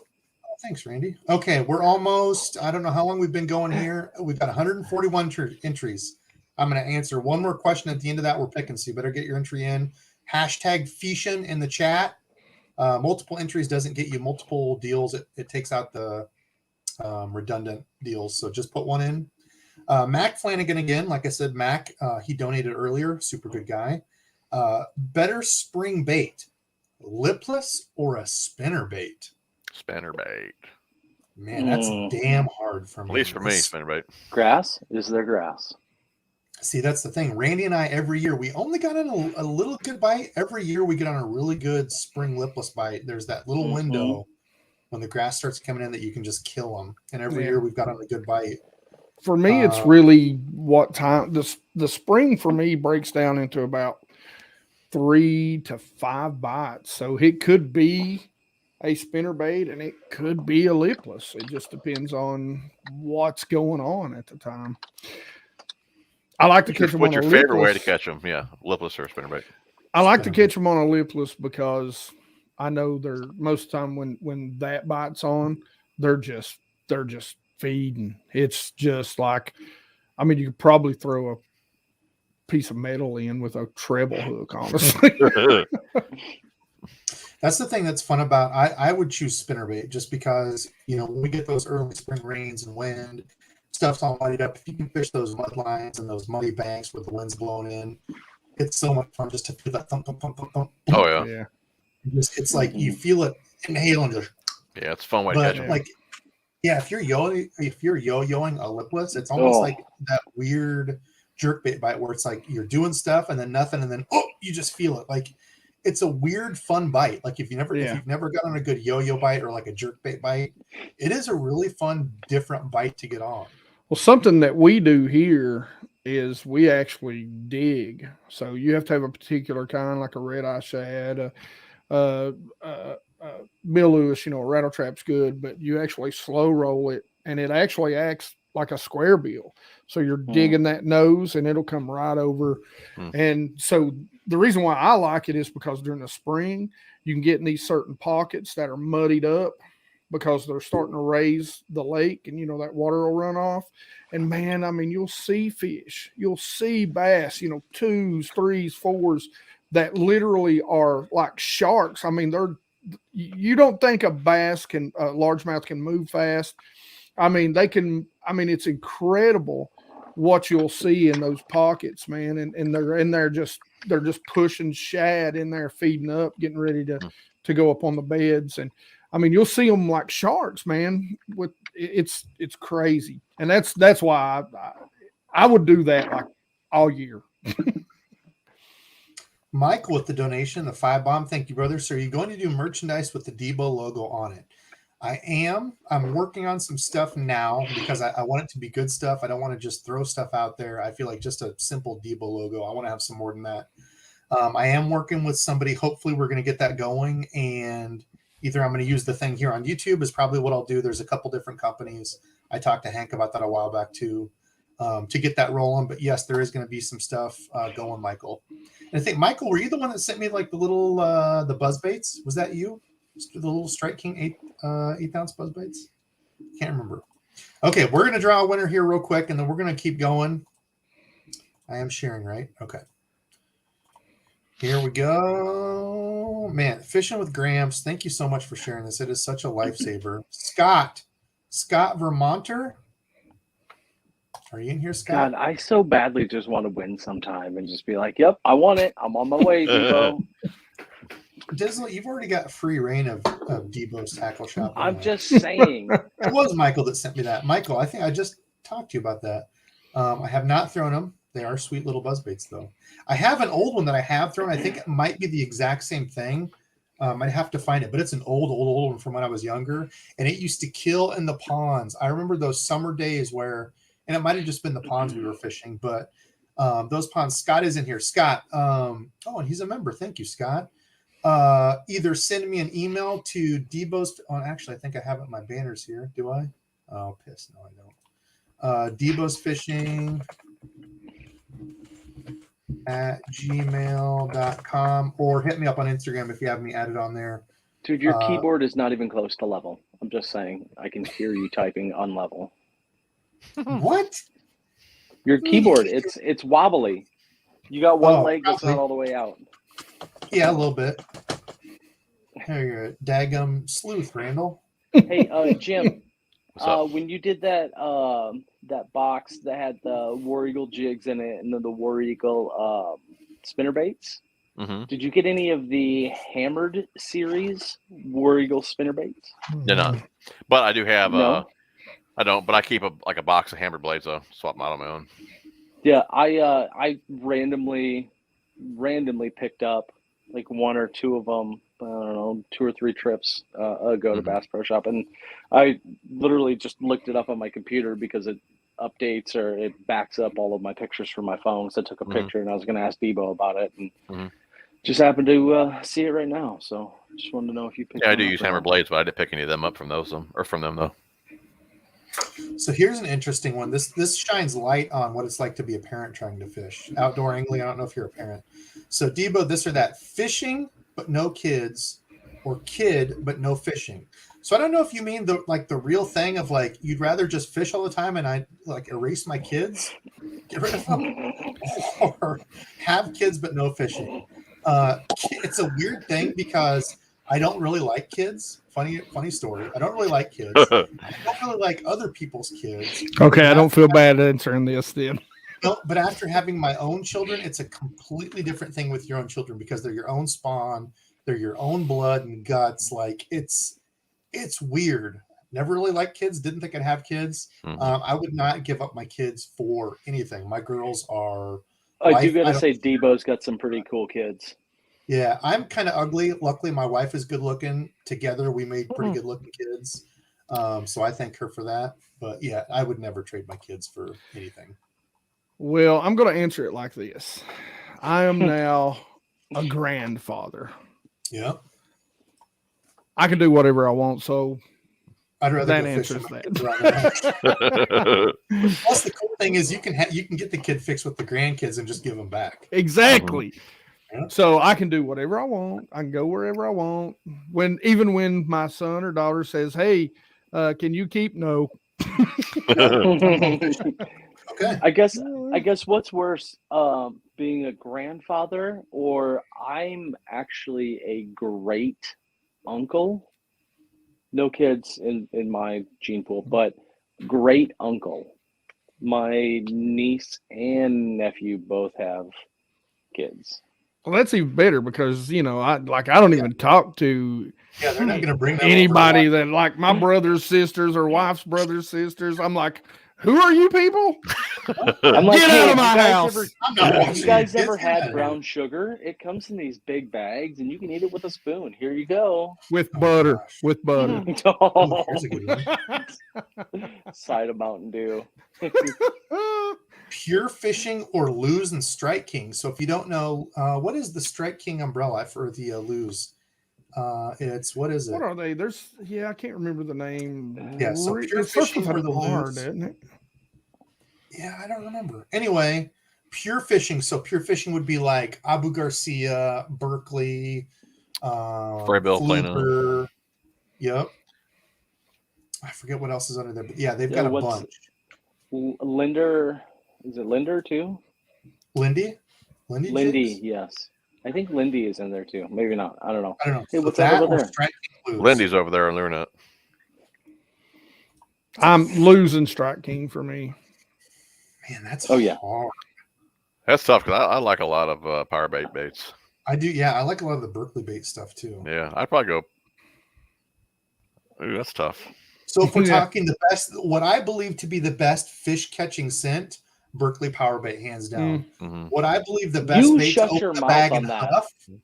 You Listen, stop it. what I believe to be the best bait to open the bag and just huff it, the Rage coffee scent stuff. Right. Yes. Which is Strike King. Strike King's got the KV 1.5 though, so I guess I'd have to go that way. Taco yes. Bell. Oh, wait. Sorry. I was thinking to myself. Biscuit and gravy. Taco Hey, just John's, hands down. don't Taco Bell. pre-order Taco Bell to pick up in the drive-thru on the app on your phone before you get there, because then the line is all the way through. Isn't there a parking lot. song? Hey, here's a Yeah. good one. David Smith. Reaction, innovation, or missile baits? Ooh, where was this one? What? Ooh. what kind? 848.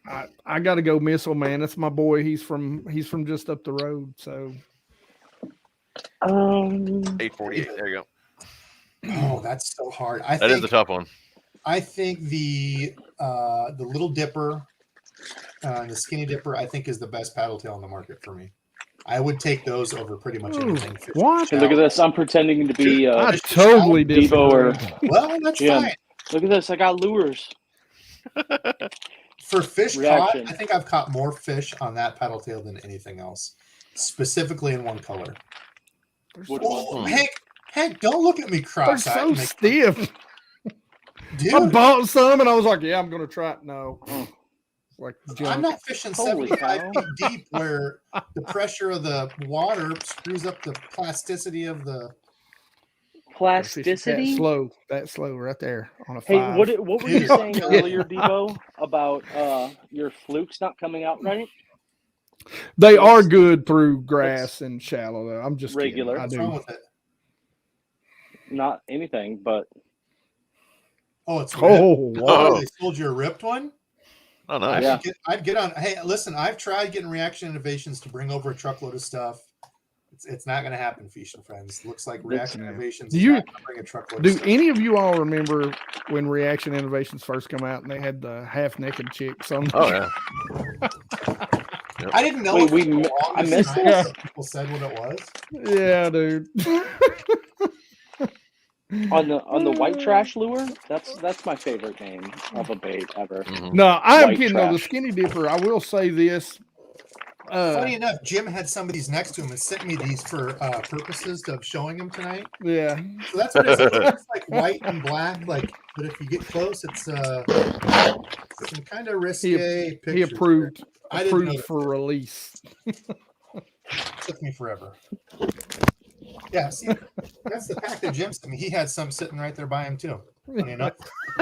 Hey, everybody noticed Jim had to get up and walk away. It's right out of view, though. And everybody needs to notice I'm the only one that hasn't gotten up and walked away. So here's Yeah. There you go, Randy. Perfect time Hold to on be here. sponsored. Look at this. Randy's working on the sponsor. Demo. And then you need to do it and then pull it and show how it does There not. you go. It won't break. Yeah. I don't know. It will. You gotta have time It for will to dry, rip it, but rip it. It'll show. It'll rip in a total different place. It's fully There you go. ripped. There you Oh, go. Kyle. Yeah, Kyle Mullet Fishing. Rather Outdoors is what it is. Thank you, Kyle. Yep. Rather Outdoors that owns Lou's Strike. Rather, that's it. Yep. I'd rather be. You'd rather be wearing your monocle? What's going on? That's Jim. Yes. Steve, Jim. Steve Smith, Berkeley or Havoc. So the interesting thing was Havoc was a subset of the Berkeley stuff. The Havoc Pit Boss, and I think I still have a couple, is one of the best plastics ever made. I like the bottom hoppers too. On a the bottom hoppers. Yeah. Yep. Well, see, the Havoc didn't have the scent though. No. Yeah, it didn't, but it was That's why I'm a Powerbait guy. Dude, As soon as they released the Pit Boss in the Powerbait lineup, I didn't even use the Havoc anymore. but they didn't even use the same colors, did they? I think there was colors in the. Yeah, there was. Yeah, you're right. There was more in the Havoc series. Yeah, because it was like there was like the Skeet Reese Havoc stuff. Well, I think now you're talking about the Max scent stuff though. No, Powerbait. Oh, just the power bait. Okay. Because I know the Max scent where they put so much scent in it, it's kind of harder to get certain colors in those baits. Because if you notice, they're kind of very flat colored. I just happened to have a pack of Pit Bosses, right? Well, what do you know? You just happen to have some sitting there. And he had to get up and walk away again. I'm just pointing that out. Hank, when you walked away, you were so small we couldn't even see you. That's how far away you had to Listen, walk. I know better than that. Thanks for the compliment, but Here we go. Michael said girthy worms or flat worms. Take a drink. woohoo! I'm out. I'm drinking Angler Tungsten tonight. Oh my. I'm out of my Diet Coke. So here's an interesting thing. Okay, how about this? So you've got open pores, or like if you look at like a zoom worm, like a trick worm, it's got the flat bottom versus something that's round and not like a necessary like top bottom deal. Do you feel like that makes a difference on anything? Like if you're fishing a shaky head with a defined flat bottom versus some sort of round worm? Because I've heard this from people, and the reason I say that is because the swamp crawler, the Zoom swamp crawler, there's like this big underground following of like, if you're not using those for a specific reason, people will like, I'm not going to say badmouth you, but there's like a big cult following of that. So what do you think? Does the flat bottomed worms, or do the flat bottom worms make a difference over like a regular round girthy worm? Would they stand up? I mean, honestly, I can't see nothing in the water that I fish, but would they stand up better with that flat bottom? I've heard they have a different action on the way down. Having that flat bottom, they have a different like glide more maybe action on the way down. Yeah, I can neither confirm nor deny that. But maybe once I get the pool up, and I know a lot of guys. I know a lot of guys like that. But I mean, if you take and put just a little arch in from your spring or push pin, whatever shaky head you're using, you can get the same action out of about any worm. Debo, what is the 6 cents worm that I used with the free rig a lot this year? Do you remember what that one was? That was a flat-sided, wasn't it?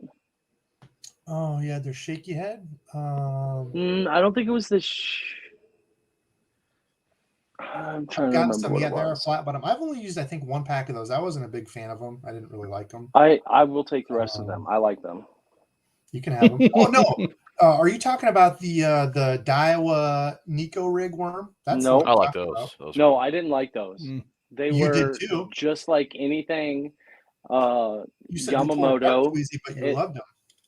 Yamamoto, it lasts half of a cast, and Daiwa is just going to explode when you try to cast it. What about the X Zone? They got the X Zone's got a flat bottom Oh, on. they do. Yep. Yeah, they have one. Dude, I'm telling you, y'all need to check out. I fished the same worm for 2 days down in South Carolina, and it's the Third Eye Fishing Dojo worm, and it's a trick worm length, like 6.5 inches, but it's got some great girth to it. Yeah, take a drink. No! Hey, don't But they it have is Scuppernog in that color too, or that worm? Yeah, they do. And he designed it really for the Nico style, but man, it is a great girthy. Okay, outdoor angling's flooding the chat Worm. with Yozuri or Mega Bass. Outdoor angling, you don't need to flood the chat. We got it. Mega bass. Mega Bass. Yozuri. I've owned maybe a Mega Bass lure and that stuff that was sent to me. What? I don't know why I just had this sitting right here, but Oh yeah, go figure. this Yozuri The 3DB pencil. bait. This could be the easiest top water walking bait. Completely agree. And they just I mean, it's just had them on sale for like $4. It's like stupid how easy it walks. Completely agree, Jim. Yep. I don't care what anybody says. There is something to the 110s, the 110 plus ones, the 110 juniors. Listen, man, it's the truth. Now, listen, I'm not going to go and change the hooks out on them, but Hank's drinking the Kool-Aid. I'm kidding. I've just never bought one as a bank angler. I can't justify spending $25 on a jerk bait. I will say this. I literally right about there have 2 complete hangers of them that have not been opened yet. I'm sorry. Boys. Kenny Debo, asked, I was talking about the clout. TJ's hair. TJ's hair. Just TJ anybody's what curious. hair? Anybody's What curious. hair? I have a full head of hair. I shave my head. I don't believe it. I don't. I'm very bald. I grow it out. I look like one of the mobsters. It's all slick back. I'm telling you. Wow! Look at Hank. He looks like he's on band or something. Hank look like what's the guy? What's that one movie? The Shining. Jack, For a second there, it looked like here's Jack Nicholson. Johnny. Debo, the clout was the 6 cents lure that I was using. I've got to tuck it back up in here so it looks like Not a mullet. flat-sided. The clout, the 6 cents clout is the wacky rig, the stick bait. Yes, that's what I just said when I said it was the cloud in which I was talking about that is not flat-sided. Oh, okay, my bad. Let's see. Pit Boss, we got talk. Oh, Fish Daddy 401. Hey, dude, sorry I'm late. Not sure where the conversation has gone so far. Pancakes or French toast? We actually did cover pancakes versus right at the beginning. But pancakes and French toast. Ooh. Dude, I don't care. To me, they're on the exact same level. I love both. I don't know, French toast with sugar on them. Yeah, come on, man. French toast got a crunch to them if they done right. Dude, I'll eat. I don't care. French toast all day. Hot take. Waffles. If waffles is not an option, just give me some dry toast. I don't want French toast or pancakes. I love both. My old lady won't touch pancakes. Loves French toast. Weird as hell to me. I don't get it. I love both. I don't know. Okay, Cinco or General? DeBio. Oh God, Clay. So Cinco or General? I'd go Cinco. I'd go Cinco. I've not tried the General, but I'm a Cinco fan. They're horrible. Wow. I do not know where I came up with them. No, they are horrible. They have, in my opinion, or my usage of it, I feel like their longevity or their resilience is less than what a Senko is. Wow. No, they're pretty close to a Senko. I think. That Randall. Senko. Okay. How about sausage or bacon? Hold on. Frogs or walking? God, man. Not even a question. That's tougher than, sausage or bacon. See, I don't even care. I think bacon's highly overrated. God, but that is like the How do I candy of leave meat, this though, live man. thing here? Now that I That's a get tough one. older, like sausage gives me horrible heartburn. If I've, I get one sausage, but I The am a terrible thing sausage about guy, and I sausage hate that I is- just said that out loud. Please remove Hank from the chat, please. and Hank, hold on. Yeah, good And point, we're Hank. demonetized. There we go. Muted. Hank's muted, so Hank can just no don't longer get that fennelly sausage. fill this. Too much with- fennel in sausage is horrible. Bacon. I would love to catch a bass on a frog, but I have no grass. And Hey, come on up here and just bring all of the frogs that you could ever buy because you're gonna lose 90% of them to pike, and Yeah, then one blow Mike and it's gone. look, I want to catch a frog bass so bad that literally this is just a whole box of unopened frogs. Oh, I see that white and orange teckle. Was that last year or 2 years ago? I caught that almost 5 pounder on that exact color. Yeah. Local link here. Okay, One day it will happen. Best jig and color. We already know the Dizzle rig. We know what Randy's going to say. all of them. I love a swim jig. What I like color swim jig. though? What color, Randy? What's your favorite War Eagle color? Like realistically, if you look at my jigs right now, it's a black and blue. They got a black blue, isn't it? Purple or chartreuse? Which one is it? Black and For chartreuse, War yeah. Eagle? War Eagle, yeah. Yeah. Is it black, blue, yeah, Pretty chartreuse? sure. Yes. Yeah, I like that one. God, what is the other? I was trying to say the other day, the pond scum perch when you were with Paul and you were doing the box, Debo. I kept Oh, saying the the Z-Man, pond. the chatterbait, that pond No. scum. No, it's a War Eagle. It's a jig color, pond scum perch. I don't know why, but I've had really good luck on that. Hold on. And okay, so just bring it up here in FYI, the this warehouse isn't with dry that. whatsoever, but that's some mend it for you. That was the same plastic lure. I'm not going to pull it apart because it's not dry whatsoever, but it's sticking together underneath its own weight. Mend it. Hit me up. Mend it. Nothing sticks plastic together better than mend it. Wink. And not your fingers. Yes, no, never mind. Okay, let's see. War Say Eagle. no sticky fingers here. I don't know necessarily like I can name a brand, but I like an Arky style. A lot of people call them skipping or flip, pitching, but an Arky style. And I mean, my go-to, probably what I'm going to fish 90% of the time is going to be some sort of green pumpkin. But I've got this one color, and it's and literally you can't find them in a good jig. You can find them in like the Strike King Pro Model Rattling jigs. Randy, have we ever fished that color? Yeah. That color's Which is it? amazing. The California 420. Black, blue, purple chartreuse. Oh. Can you guys see my screen? The color. Dude, how have I not thrown that? Well, I don't know if I've ever thrown that color. Oh, that's said the color, pond man. scum? Oh, this one. Really, Randy? Huh. I like the Cali Craw. I'm gonna take everything back. I'm going Okeechobee Craw. That's my. I was gonna say that one and the green pumpkin orange. I know you throw a lot. That pond scum perch is not that orange in real life. Oh, that Okeechobee, and then you get the rage, the rage crawl with the green, with the Okeechobee color too. Oh my god. Yeah, I need to get some of those. That black and purple. That is the color, man. That's a hidden secret color around here.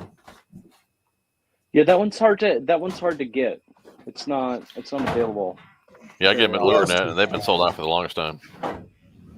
All right, we are. What did we start at 7:15, 7:30? Phantom Craw. Oh my gosh, we're at 9 o'clock. Ooh, the Wild Craw also. What's Did you the look at that score one right now?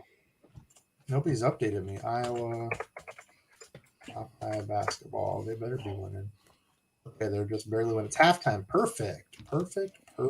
Okay, let's see. Let's go for another. Maybe you boys got 15 minutes more we can spare. We'll go 2 hours. Yeah, that's cool. Sweet.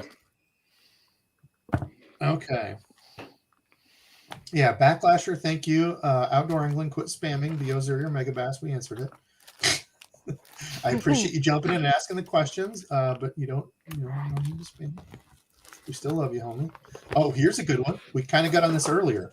So, CJ2 Fly, that probably stands for something, but I'm not good at. Johnny Five still alive? No. Oh, here.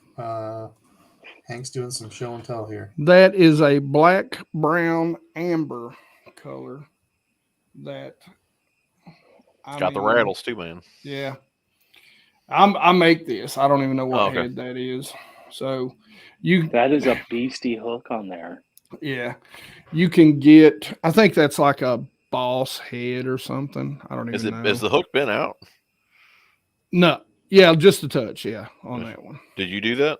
Yeah, by accident. That's why it's okay. retired. Me and a log had a good day. Gotcha.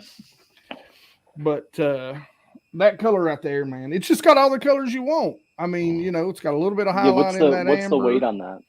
That's a half ounce. Oh, half? Really? Yeah. Yeah, it's a half ounce. Looks like a thick half. Yeah, half ounce is kind of my go-to. Okay, so CJ, I'm just going to call you CJ. I'm not sure how you say that. Dobbins versus St. Croix. Only because I've used more Dobbins. That Dobbins black and blue one, whatever that one is that Hellabass recommended, is the Champ. The Champ. Yeah, the Champ is at XP. The HP is the newer one, I think. Yeah, whatever the black and blue one is. Or is it XP? I think it might be XP. I think XP. Yeah. Oh, hold on, let me grab it. Wait, I have it here by me. TJ also sent me this one for show and tell. I got one behind me as well. I'll try and beat into it.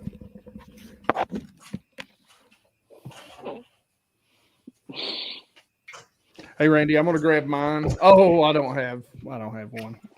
Hey guys, I'm not sure if you're aware or not, but mend it. It's funny that you went and grabbed yours, TJ, because I was going to say they make a couple different versions. A solid cork grip, like TJ has there, versus the split grip, which is what I have here. But yeah, it's the black and blue. The Champion XP. It's going to be upside down. Sorry, but I love this rod. Mine is the 704, so it's the 7 foot 4 power rated for lures up to 1 ounce. Like talking about jigs, that's a homemade DEBO jig right there, baby. There you go. Through, and my wife's hair on it. Yuck. Sorry. All right, where are we going here? Buddy? Anyway, pro qualifier too, man. Hey, can I just give one more last update here? This is a fresh out of the package correct lure. This is a pretty dry lure. Give it a yank, man. And dang. There you go. It'll rip them tails off before. Hey, let's just do a test. Can you sacrifice that for purposes of Mend It sponsorship? Hold that up again. Here, hold on. Hold that up again and grab at the bottom tentacles and keep pulling to see what breaks first. The Mend It part or the tentacles? Or like the cross. Yep. Keep going. Oh, well, okay, so let's be honest. There was just a tiny, tiny bit that was still connecting. You could tell it wasn't dry. Yeah, it's still a little. I tell you what, tacky. Go ahead. There's 13 minutes left of stream. Redo it, and then try it. Well, all right, I'll be right back. There you go. All right, Randy's tinkering with his Mend It. Let's see. Okay, so Dobbins or St. Croix? Anyway, I chose Dobbins. Yeah, Dobbins. St. Croix. Randy, I know is going to say St. Croix. Just because of their return policy, man. That is a good point. So, yeah, tell them about that. God, I mean, I've told it 100 times before, but it was a quick 30-second elevator speech. It was an Avid X. $200 maybe, $150, $200 for a rod. Allegedly, it broke somehow. I don't know how it broke. Maybe in a truck door, but it broke. And I went to cast, and it snapped just right above the top cork as it went up the handle. I took it to the place where I bought it. They're like, all right, $80. Granted, I had to pay an extra $80, but it's better than being out the. Well, the bigger thing is it's not even the money. So if you go to a store that's a dealer, he didn't have to do any of it. He just literally took them the rod, paid the money, and that's it. They shipped it. I took them the 2 pieces of the rod. Done. Yeah. Well, I'm pretty sure that's how Dobbins is too, though. I think you have to cut a section of the blank, mail it back with a check, and then you get a new rod. Yeah, and I wasn't comparing the two. I was just saying, like, Oh, okay. that's a good point to bring up, though. If you have a dealer for either one, Gotcha. that's something to consider. Is if you've got a St. Croix dealer or a Dobbins dealer, if that ever happens, you don't have to worry about calling the company and figuring out a rod tube or some. Because honestly, that was a pain. I was questioning because St. Croix they have a scale and they have a chart as to if you paid X to Z, you're going to have to pay $70. If you paid above that, it's $80. If you paid less than that, it's $20. So it's got all this stuff. And literally all I did is I took the multiple pieces into the place where I bought it. And I was like, hey, this broke. Can we get a new one going here? And they're like, yep. Okay, and that was all I had to subject. do. Waffle House or IHOP? I don't know. Do we have any Waffle Houses around here, Randy? We have IHOPs. That's all I've ever ate at. There are Waffle Houses, but I'm going Waffle House. I'm going Waffle House. I like the omelets at IHOP, but Waffle House is the the food you don't remember, so it's really good. So can I do Denny's or Perkins instead? Ooh, going Perkins. Rough. I did a video not too long ago of me cooking up a whole thing of Spam, and if you get the Frank's Red Hot Ranch, it's like ranch powder mixed with Frank's Red Hot like seasoning. Dude, it is so good if you fry your Spam like in a skillet. Fried Spam on rice is so underrated. I grew up eating Spam. I love Spam. I did too. Never had Spam. What?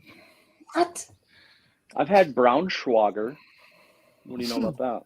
Oh, here we go. That's like ground up liver. Yeah, liver. It's good. I'm sorry. What? You said it's. Do you not like fried gizzards either? Then? No, those are delicious. But Braunschweiger is literally ground up liver on a sandwich with mustard. It's amazing. Tastes good. Uncooked cold liver ground up into. Wife wants to know Coke or Pepsi. Very important. I drink both. Like I would say Coke Zero. Like I'm addicted to Coke Zero.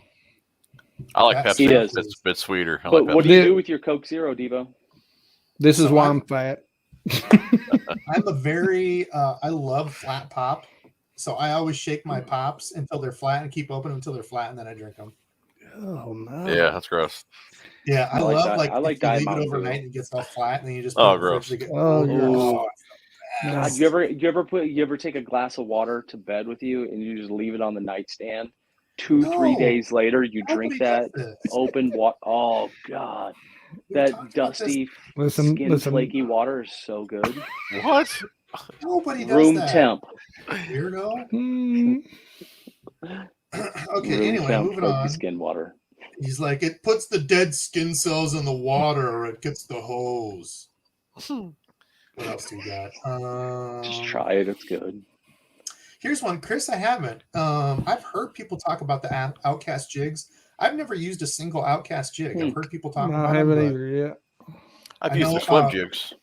I think I do have a swim jig now that you say that. I think Gander had some of those on sale that I picked up. I don't think I ever used it though. They had very small, and I think they had the fighter hair jigs, but I don't really throw hair jigs a bunch, so I didn't buy any. But I think I did get one swim jig. What else? What do we got, boys? Are you seeing any good questions here? I need some help here, fellas. I seen somebody ask, where was it? It was, other than the mega bass, what's your favorite jerk bait? Here's a good one. So we'll answer Hanks. Besides mega bass, what's your favorite jerk bait? Demiki Slim Jack. I like this because it only goes like a foot. Real shallow. I have two recently in an old school. Old school was the suspending Rapala Husky. Husky jerk. Yep, the Husky jerk. New school is the 6 Sense Provoke or the I'm a Flit. Those are my go-tos. This time of year,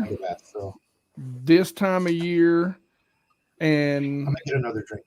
People have gave me crap about it, but I'm telling you, the Rapala or Rapala, however you want to say it,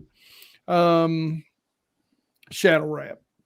The shadow wrap and the shadow wrap deep, because they have a slow sink to them.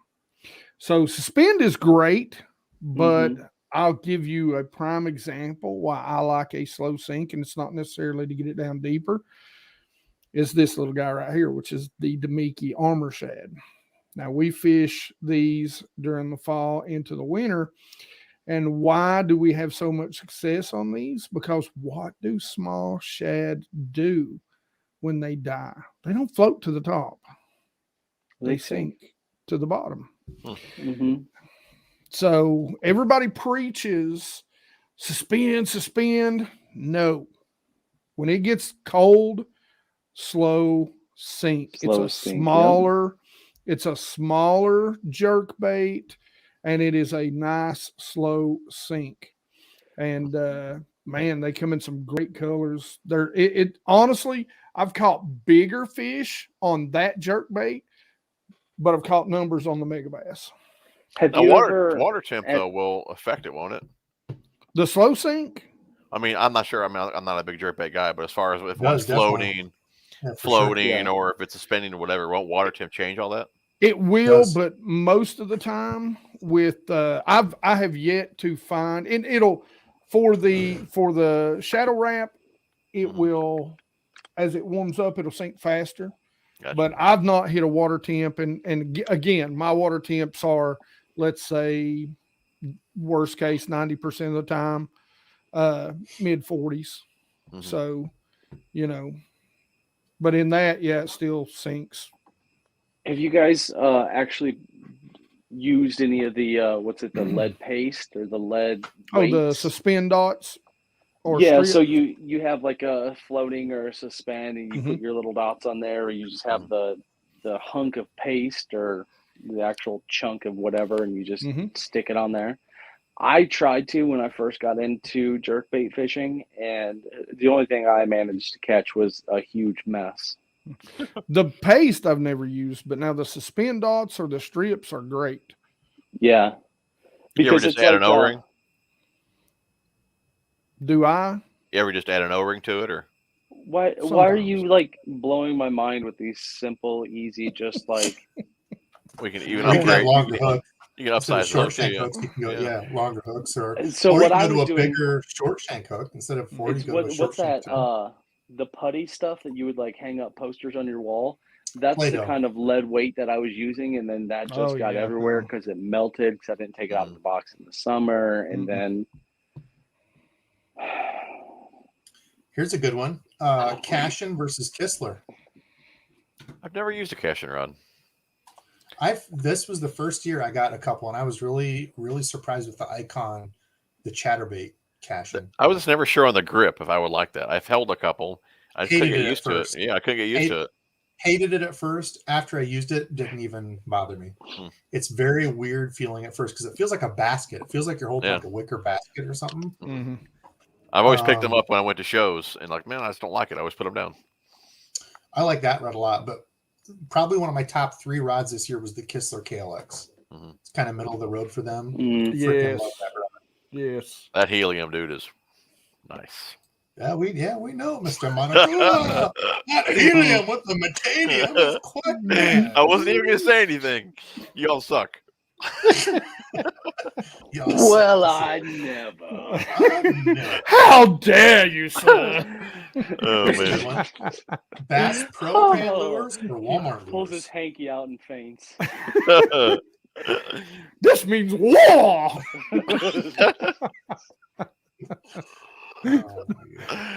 Bass Pro Shop lures. Bass Pro. Yeah. Oh yeah. That is square bill. I think it was called the Egg. I think so. That was good. That was a good square bill. Like Walmart's, some of them look pretty decent, but then you throw them and you're like, I wasted money. Walmart, you talking like the Ozark? What's this called? Yeah, the Ozark Trails. Yeah. Ozark Trail. I know. I tried out their frogs because those were like $2, and I was like, well, if a pike's gonna bite this thing in half, I might as well do $2 instead of 12. You know. Absolutely. And there's one of the they had like a shallow diving square bill that was nice. It kind of reminded me of like the Man's Baby 1-, but it was a little bit longer. That thing worked really well. I had a day where that saved my day, and I ended up catching fish only on that. That's probably been a couple years ago, that video. You can go check it out. And I'll tell you what, they make some killer, like, the shower blows, those style of popping walking baits, man. They make some killer versions. I think they have ploppers now too. Somebody I think was telling me they had. They're the one that they make like the double, don't they? Don't have twin? I believe it does. Bass Pro does. Bass Pro has the yeah. twin one. Oh yeah, Jim happens to have one there. I've got to have a little shower blows right there. I've got a couple of them too. I just bought those. Okay, what else? I see Mended Dobbins. No, I'm just to the part where he ripped it apart and it didn't work. I mean, it didn't not work. It just wasn't dry. Yeah. It was still wet. You're gonna get a sponsorship, homie. Oh my god. Where's my easy? I was going to send the guy this video. I'm not going to anymore. I will. Okay, so here's the thing. I will tip my hat to Randy because he's done wonders with Mend It. When Gander was going out frogs, of business, man. He's mended frogs and used them completely over again. When I would have thrown them out, he's mended them up and caught more fish on them. But I did there was a local brand here in Iowa. I don't even know if they were local. Oh, it was like some brand. Garbage. Don't even get Mended. Just get Mended. This stuff was trash. That stuff actually ate away at the plastic that was still there. Yeah, I've started to pick some of that up and try it. I know what you're talking about. I don't remember the name, but I'd seen it before. I'm glad I didn't. The one that we had looked like very base, like you asked your 7-year-old to make up a design, and they're like, put yellow and green on it with some white, and it's a fishing man. And that was Randy's bringing out the heat. Good golly! I'm just saying, I'd go downstairs and find it, but we don't have that kind of time. Do you see the one from Clay? No, I'm way behind. I'll go up. What do we got? I was rock wallers or wiggleworts? Yeah. What time? Just recently. Yeah, for me it was 10:22. Yeah, for y'all it's like maybe 7, 8 up. Yeah, so I mean, basically the same thing. You're just looking at a deeper diver, right? I mean, the rock color is like a deeper diving wart to me, I guess. I've never used rock crawlers, but I've caught a lot of fish on wiggle warts, and I've never used them in the like stereotypical cold water Ozark. Yeah. Like I've just fished them as a 6-foot diver and caught a bunch of fish on them. I like the warts. Real quick, GFAM was saying, assuming that the regular super glue will not be good on soft plastics. Yeah, correct. Super glue, it doesn't. It's hard. Super glue will glue it back together, but if you want it to move or be able to be pliable whatsoever, it gets hard. You need to go with like some kind of Mended. But they don't even label Mended as glue though. Mm-mm. It's not like a glue. It's, let me see. Oh, it's Mended. That's what it is. Now, the rock crawler versus the wiggle wart in the spring when the water's dirty, up shallow, and they do make a deeper diving wiggle wart now. A deeper diving wart. Yeah. In a Magnum, they have like a Magnum wart. Yeah, the rock crawler during the fall to winter, and a trick as it gets colder. Slowly sweep. Once you get it down, sweep your rod and tick the bottom like a crawdad coming across. Man, the rock crawler, I love both of them. I mean, I really do. I love both of them. But that rock crawler, man, if you do it right, it'll catch some big bass. So the rock crawler goes, how deep does it say? Oh, there's 4 to 8 feet. That's actually there's actually a couple different sizes. That's what I'm just looking at now. I guess I've never given them a chance. I thought they were like 10-foot divers, to be honest. I think there's one that goes to 14 too. So yeah, is that the 50? McClellan, the 50 goes 4 to 8. Isn't there a 55? That says there's a 55, then an MD back here. It says so. Then it's got the 55 that goes. So that's what I was thinking. This is what I was thinking. All of them were, to be honest, was like a 10-foot. So that's 9 to 14 foot. The 55 goes. I didn't know that. Okay, well, I've actually learned something tonight. Which surprising. That's the one I use. Oh yeah, go figure. Okay, I didn't know the MD. I'm not a big rock crawler. And then what's the MD 55? It's a medium dive. Shallower. How shallow is this? 4 to 8. I actually use that one quite a bit. Shallow portion featuring a smaller rounded bill. Mm-hmm. Ideal for 4 foot. So what's the difference between the 55 MD and the 50? Smaller version. 5. Yes, Randy, you are correct. Okay, I need to try that. I guess I only thought it was the 55. I'm not a big rock crawler guy, so that's good to know. I thought it was just the 55, that like the 10-foot diver. Huh. Okay, cool. Well, there we go. We're all learning something. Let's look at colors real quick. What color do you like, Hank, for your 75 foot of water that you fish? Man, that spring crawl right there, I don't know what they call it. Scroll up one level. Right there, Delta crawl. That's basically a spring crawl color, what we call spring crawl. It's got a little bit of yellow, a little bit more orange in it. And then the red crawl, that's what I like in the spring and into the winter time. And then, of course, you've got to get, clear water, man, like during the fall and early winter, the phantom colors. The phantom watermelon, the phantom green pumpkin, right there is a killer color in that clear water. It's gonna be more of a see-through light. It's very translucent. Right through it, translucent. Actually, I've got a whole bag of them right over here, but I just spent like $375 on Spro. Yeah, that's something I've never. Spro baits, man. Little Johns, dude. They're super for flat. sure. I love sides, Little man. Love the Little Johns. Yeah. Awesome. I'm a big Spro guy. Okay. Come on, nobody? Nothing? What? Yes. Yeah. I I said, love the Little John. what?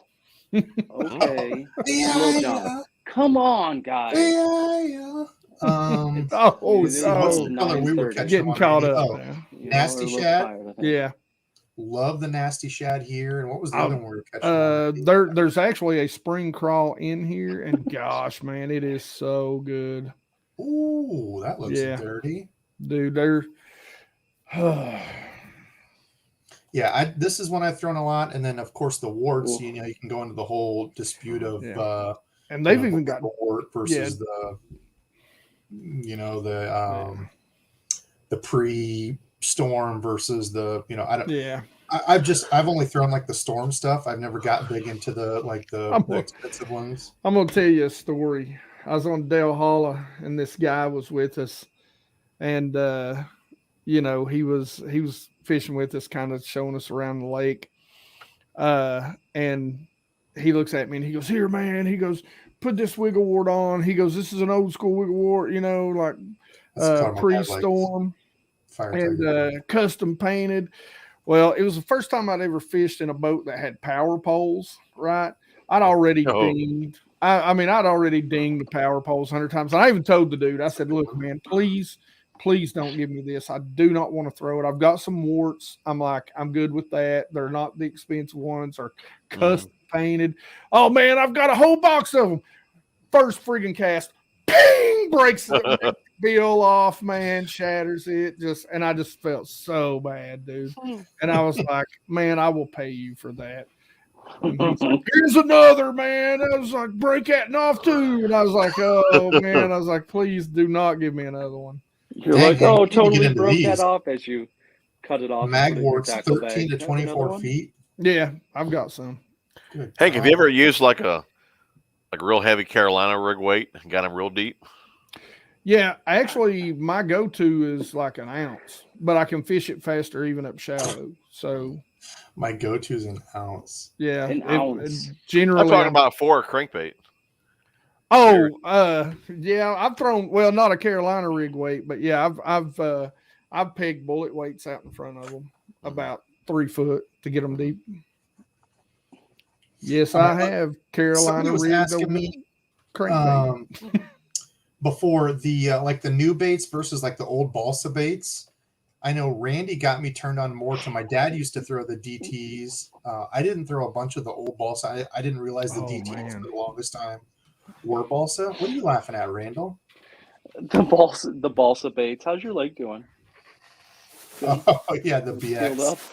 Yeah, Randy put one of those in the back of my leg. But I mean, the Rapalas, the DTs are the ones that I've thrown most. The BX Brats are great around Yeah, I love wood. brats. Yeah, God, I just love the DTs. I don't know what it is about them. I just feel like they kick off the rocks the brat. so much better. I don't. Oh, these are really I good like around them. wood because they're so buoyant. Actually, my buddy Matt, when we went out on his boat, he's like, there's just something about these brats that do so well around wood. I think that's it. Like, hey, what is Hank doing? it's everything for the giveaway. He's got in that bag. Have you seen these? I have. Actually, funny enough, I happen to have one right here. Mhm. Oh, Jesus. Oh James yeah. gave me this one too for show and tell. I like that one. Which one is that? The red and green. It's the chick magnet from Chick magnet? 13. Yeah. It's Here's your spring color, by the way. Yeah, so that's the other cool thing. Actually, that's a good point to bring up. The chick magnets, and if you look at the Berkeley Fritz side 5, or well, any of the, I've thrown the 5 is all. But Randy was out with me a day where we weren't catching anything, and I was throwing that Fritz side 5 in cold water and caught like 4 off of a brush pile in one spot. But the thing that they've done is made them a little bit more affordable. These are plastic baits. The chick magnet and the Fritz side. They're plastic baits that they've made to mimic the action of a balsa, kind of that rolling, wobbling flat side. So if you're looking for flat sides and you don't want to spend a bunch of money on a balsa, I haven't got to use the chick magnet, so I can't really endorse it and say it works or anything, but the Fritz sides definitely do. Oh yeah. Will those be kind of compared to the OG Slims? Actually, funny enough, I talked about that on a show not too long ago, and I had both of them here for purposes. Yeah. Pretty similar. Yeah. The OG Slims balsa though. The OG Slims are actually based on a bait that in my area people have literally handmade for I don't know how long, dude. So basically, Ott Defoe just come out and was like, "Look, let's finally just make one of these." PH Custom Lures actually makes them too. Oh yeah, they make all their stuff's balsa. Check this color out, boys and girls. Yeah, I like that one. Ooh. I made you so to show it and I missed you. Oh, sorry. Here, let me do it again. Debo, with those 2 crawlers or the that's a pretty one. Orange ones that you just held up, have you seen? God, I don't know what kind of bait they are, and I want to say it's only in the lipless. They have it flipped around where the eyes are on essentially the back side of the lure versus the front side. You know what I'm talking about? There's actually a couple of the Rapala actually does that on their DTs. They have the green ones. Because I bought a couple. And then don't Biospawn make a version of that too? Well, I mean, when you look at like a crawdad or whatever you want to call them, when they are taken off, they're going like backwards from you, so their face is pointed forwards. Yeah, I always thought that was like kind of like some of these, like the DTs do that. So it's like got the eyes in the back. There's a green one. I just got you some of these. Yeah, like Hank said, that's how the rattle strips are from Mousebone. So like that. I got you some of those. Oh, excuse me. Sorry. Yeah, the one that I had that my brother or that my son-in-law let fly out of the boat. Isn't that the worst? Got to use it. Yeah, it was great. Just like a full send, it hadn't even touched the water yet. It wouldn't even been bad if I didn't look at him right before we took off and I said, hold on to that. And we was going down the water and I heard something just to go, Fook! And I was like, what's that? I don't know. Kyle mullet fishing. Hey, he's getting on the specifics. Holy Nikes, Kyle. Is that a double digit? Good Lord, that's a large. Holy fish. He said mended acts as a catalyst to chemically weld the plasticol together. I've heard that it actually works with it to mend it. Yeah, I had to put that little thing down when I put the mended on the face shield. Is it dry now? With the welding. I don't know. So the big thing with mended is you're supposed to like hold it together. Mm-hmm. Yeah, I mean that's feeling pretty decently dry. I'm not trying to make excuses, but it is kind of chilly in here. So if we want to go ahead and do this, it's no, don't even. Nope, it's not. It ain't dry. Yeah, it ain't dry. It ain't dry. Okay, what will it be though? Mend Realistically, Save this it thing for was the next ripped in- stream. ripped into 2 pieces. Like I'm gonna make. Oh, Here we go. you're gonna see Side of the you're gonna OG see this flat lure, side. and like right around the middle here, it's just got like a chunk, like the size of a 50-cent piece. And I'm like, that's normal. That's how it works. how Just it works. deal with it. The Fritz sides or the OG flat side. So for me, it's been the Fritz side because I can run that 5-foot diver a little bit more shallow. The problem for me, and I talked about this when I was showing these two, the chick magnet dives a little bit shallower. I think a couple feet. Why can't I get this undone? A couple feet shallower than this. Every time I've thrown the OG, I think it's like a 6-foot diver. Mhm. I think the chick magnet goes to like 4 to something feet. But I've liked the Fritz side because it's shallower throwing it from the bank. So this is every time I've thrown this, it's got into the rocks and grabbed goop, and I haven't been able to fish it as much. The Fritz 5, are you throwing the big one, the small one, or the standard one? Just the standard is what I've thrown. And then I think I've thrown on a 15-pound fluoro, so it's helped keep it up. And that's been the one I've caught. I love that bait. That's a good cold water bait. When I was on Clark's Hill, man, he burned them up. My buddy down there, he burned them up on that 5, just the standard. I'll jump over and show you guys real quick. In the honey shad. Oh, the honey shad. Yep. I like the, it looks just like the black and chrome, whatever color it is in this. I don't even know what they call it. Silver. Silver, yeah. Yep. That's the color I like. Let me go back up real quick. Berkeley. Actually, I can just go.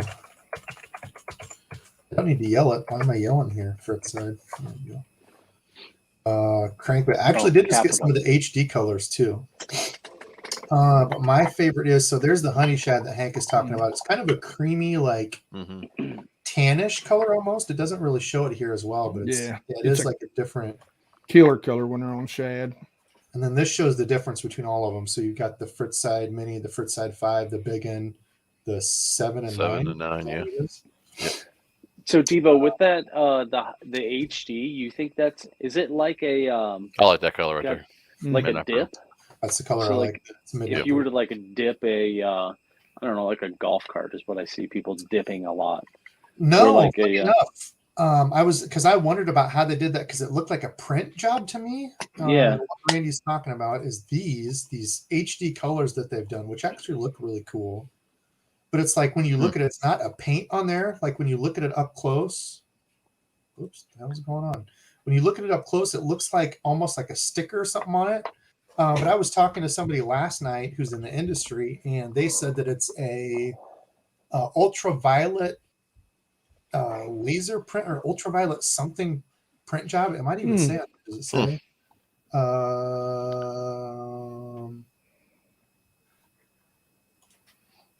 The tight thumping. It doesn't say, but I think they said it was an ultraviolet print or something like that. I don't know. I need to try to find some people from like the big companies and stuff. That'd be fun to have them on to just talk generically about some of this stuff. Like the HT Bluegill. I mean, the colors look awesome. And then people were saying like, oh, it doesn't matter, like that much detail. They're never going to get, that good a look at a crankbait going by, which I somewhat agree with. And somewhat like, can it hurt?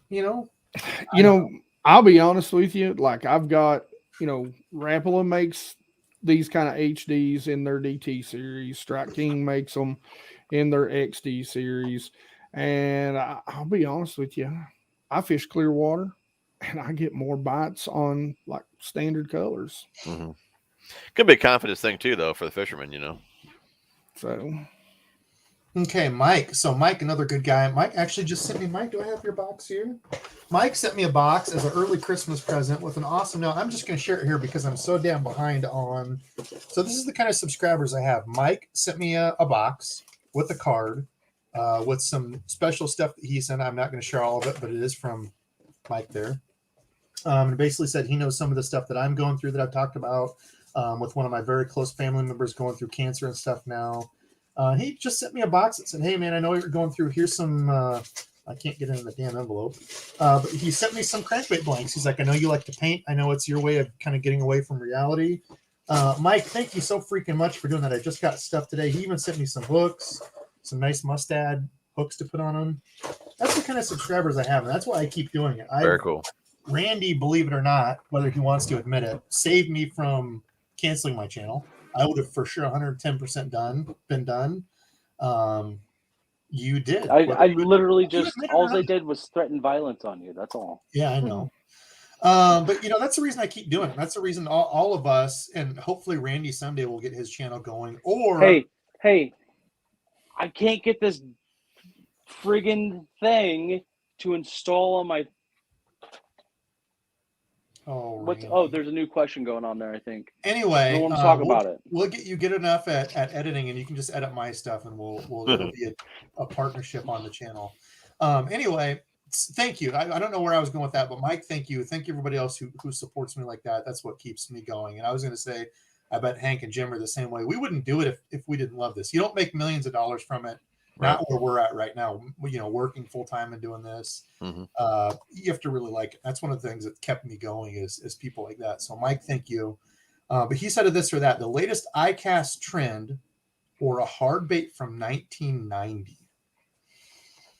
That's interesting. What do you think is going to be a big trend this year in iCast? Now that things have kind of opened up a little bit, I know last year, because of supply chain issues, a lot of companies weren't even really rolling out a ton of stuff. I know Striking did. There was still quite a few companies that rolled stuff out, but a lot of companies still can't get stuff. And it's not that they can't get it, you know, like the whole thing. It's like one little part of it might be missing. It might be a hook. It might be, you know, one piece of the plastic, or once they get rings sitting on, like the split rings, or they're sitting on container ships for months. You know, we've talked to Okuma and stuff who have said they've got, you know, container ships with the other fishing companies sitting out there for months trying to get stuff. So what do you think? The latest iCast trend or hard bait from 1990? Debo, what did you say? What did you say in your last video? You were like, if this is a duplicate copy, blah, blah, blah, something or other. For whatever reason, I feel like the new stuff that's going to come out is just going to be that more HD type of printed / there's not going to be anything that's, I don't think that's going to blow our minds. You know what I mean? So I'm going 1990. It's good to hear. It's tough because, like, you know, it could be something as small as a little change that some people like, or it could be like a whole brand new lure. What about that gilly? A lot of guys are kind of go crazy with that gilly. I'm going to do a whole video on that because I've had people asking me some rigging stuff. Those did look pretty cool though. And that's not even, so that's a whole part of the video I'm going to touch on. It's like the flat side something. It was like a Japanese lure, and people are like, oh, they ripped it off from that, right? So it's like, was it really new or was it an old? Right. Was that the turd lure? No, that wasn't the turd lure. The Berkeley Gilly was the I'll show you real quick. Berkeley. Oh my god. Can y'all see? Nope, can't see. Holy crap, I can't believe we've been going for this long. 2.5 hours almost. Oh my gosh, guys. I'm sorry to keep y'all. I appreciate you joining. We don't get to do this too often. I'm gonna milk you guys for all your work tonight and make sure we get it. We haven't been doing this enough lately. Here we go. So do you know what the new lure? You want to know what one of the new lures in 1990 was? What? It was the Joe Camel crankbait. I do have a few of those. Yep. That's crazy. So that's the Berkeley Gilly. Yeah, it's like the something flat side bluegill. Somebody else did it first. And I know that was a big like controversy of this, but you see that stuff so often. Like, you know, the Chapo was like, you know, and even the River to Sea Whopper Plopper. There was musky baits that did that way before. So it's like, you know, is it really copying if you take something and kind of put your own spin on it and try to make it better? I don't know. I'm not going to get into all that. It drives me crazy when people are like, well, that's just a copy. Well, then I wouldn't fish with a company that copies. Well, you better not fish with any company out there because every single company's copied a Cinco. Right. You know, who don't have a Cinco version, you know, who don't have a beaver style bait. I mean, you know, we generally call it the beaver because Reaction Innovations were the ones that come out with it first. Right. We call lipless rattle traps almost no matter what because rattle trap came out. Bill Lewis. Chatterbaits. There you go. Yeah. And chatterbaits, I've even heard people like, oh man, I don't go to expos. It's just old crap. Now think about this. You've never seen a chatterbait before in your life, right? You've never seen about it. Block it completely out of your mind. You walk by this booth, you see this jig with a weird looking blade on it. What are you going to think about that thing the first time you see it? I'm going to tell you what I'm going to think about it. I'm going to go, that's some dumb stuff. TJ, you awake down there? Alan wants to know. You still awake? I'm trying to stay awake, yeah. Been a long couple Jim's months. Been working his butt off. Jim doesn't get much time off, so man. All that. Okay, let's each do one more question, then get out of here. Let's each pick one, get our butts out of here. Geez. We'll let everybody go. Here we go. Jika rig versus the Tokyo rig. I did fish the Jika rig. Funny enough, I had one good session on it with a paddle tail that I destroyed early spring. Never fished it again. I've only fished the Tokyo rig a couple times, and it's cursed with catching snapping turtles. So it's not the best track record for me. That was a tank of a turtle, though. Turtle soup tonight. I think it had to have been double digits. Nobody knows that. Okay, whatever. Drop shot, because that's basically what they both are.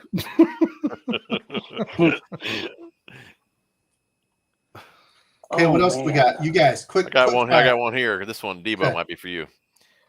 Fish Daddy 401, 931. Oh yeah, Arthur. 931. Yep. You'll like this one. Way back. So you're gonna do the David Smith Iowa 75 Utah 59. I don't know what that is. Tequila Sunrise or any other color. Ooh man, Arthur, you're throwing out the curveballs.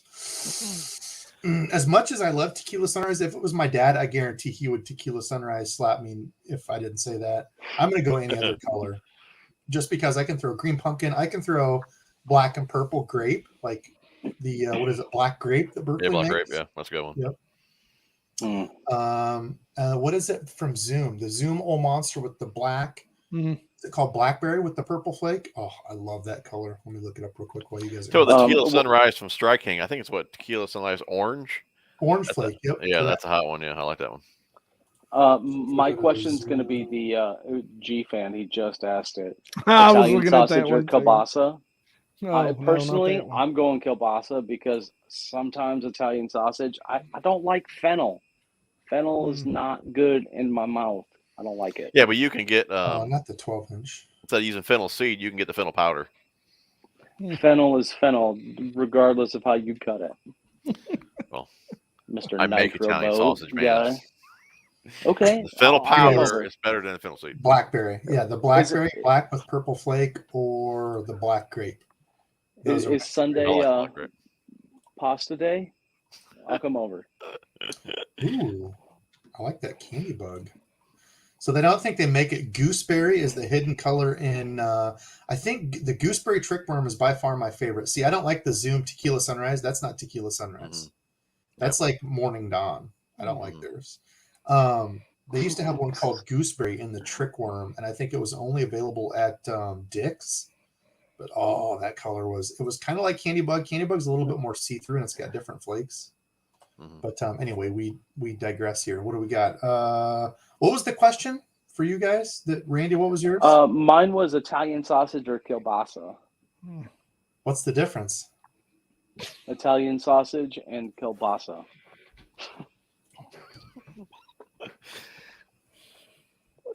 Man, are we talking like sausage? Sausage? Like, is that Italian sausage? Italian sausage has. It's called Zizza. Kielbasa is just like bologna, right? That's the Italian. Italian sausage is Zizza. I don't know what you guys are talking about. I like kielbasa. I know what the hell it is. I like Italian sausage. Yeah, I like Italian sausage too. If they went boiled in spaghetti sauce, oh my gosh, so good.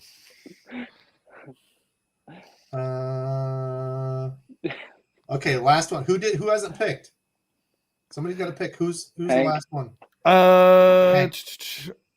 where was it? It Illuminate them. was. Yes, he can if he's using the SLX or the Corrado DC. He swears by him. I don't I do. remember who it was, but I got $1 million or world record largemouth. What was it? $1 $1 million or world record largemouth? record. I would take the $1 million and run, because if you caught the world record largemouth, people would think that you're a big bass catcher, and the spotlight would be on you. And I guarantee I could never do it again.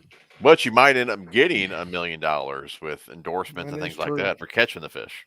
No, the secret would be out, because once I went fishing after that, like, this idiot just catches dinks. I would take the $1 million and buy a nitro. Yeah, I'd go $1 million too. Buy a nitro and a couple of And fill it with dials. Guggenbaits. Yeah. I'd take a Guggenbaits and clamshells. I'd take $1 million so I could quit my job and then just do this all the time. Yeah, exactly. If I could do this and not have to worry about it, like my 9 to 5, Like 50 money. hours a week. What? Real quick. Oh, the his little picture thing in the corner is Donnie Darko. The thing from Donnie Yeah. Darko. Illuminate That them. was in my head. Sorry. I'm going world record. I'm assuming it's going to be big enough that it's going to stand for at least a while. You would, just so you could rub it in my face all the time. I'd beat him You know, on because I'd beat him on a fishing trip, and he'd be like, "Hey, remember that time I caught the world record largemouth and you didn't, idiot?" it was the biggest bass ever. Remember that time? You remember while you were trying to throw your fluke at it, and I was like, "Hey, watch me throw this jig at it."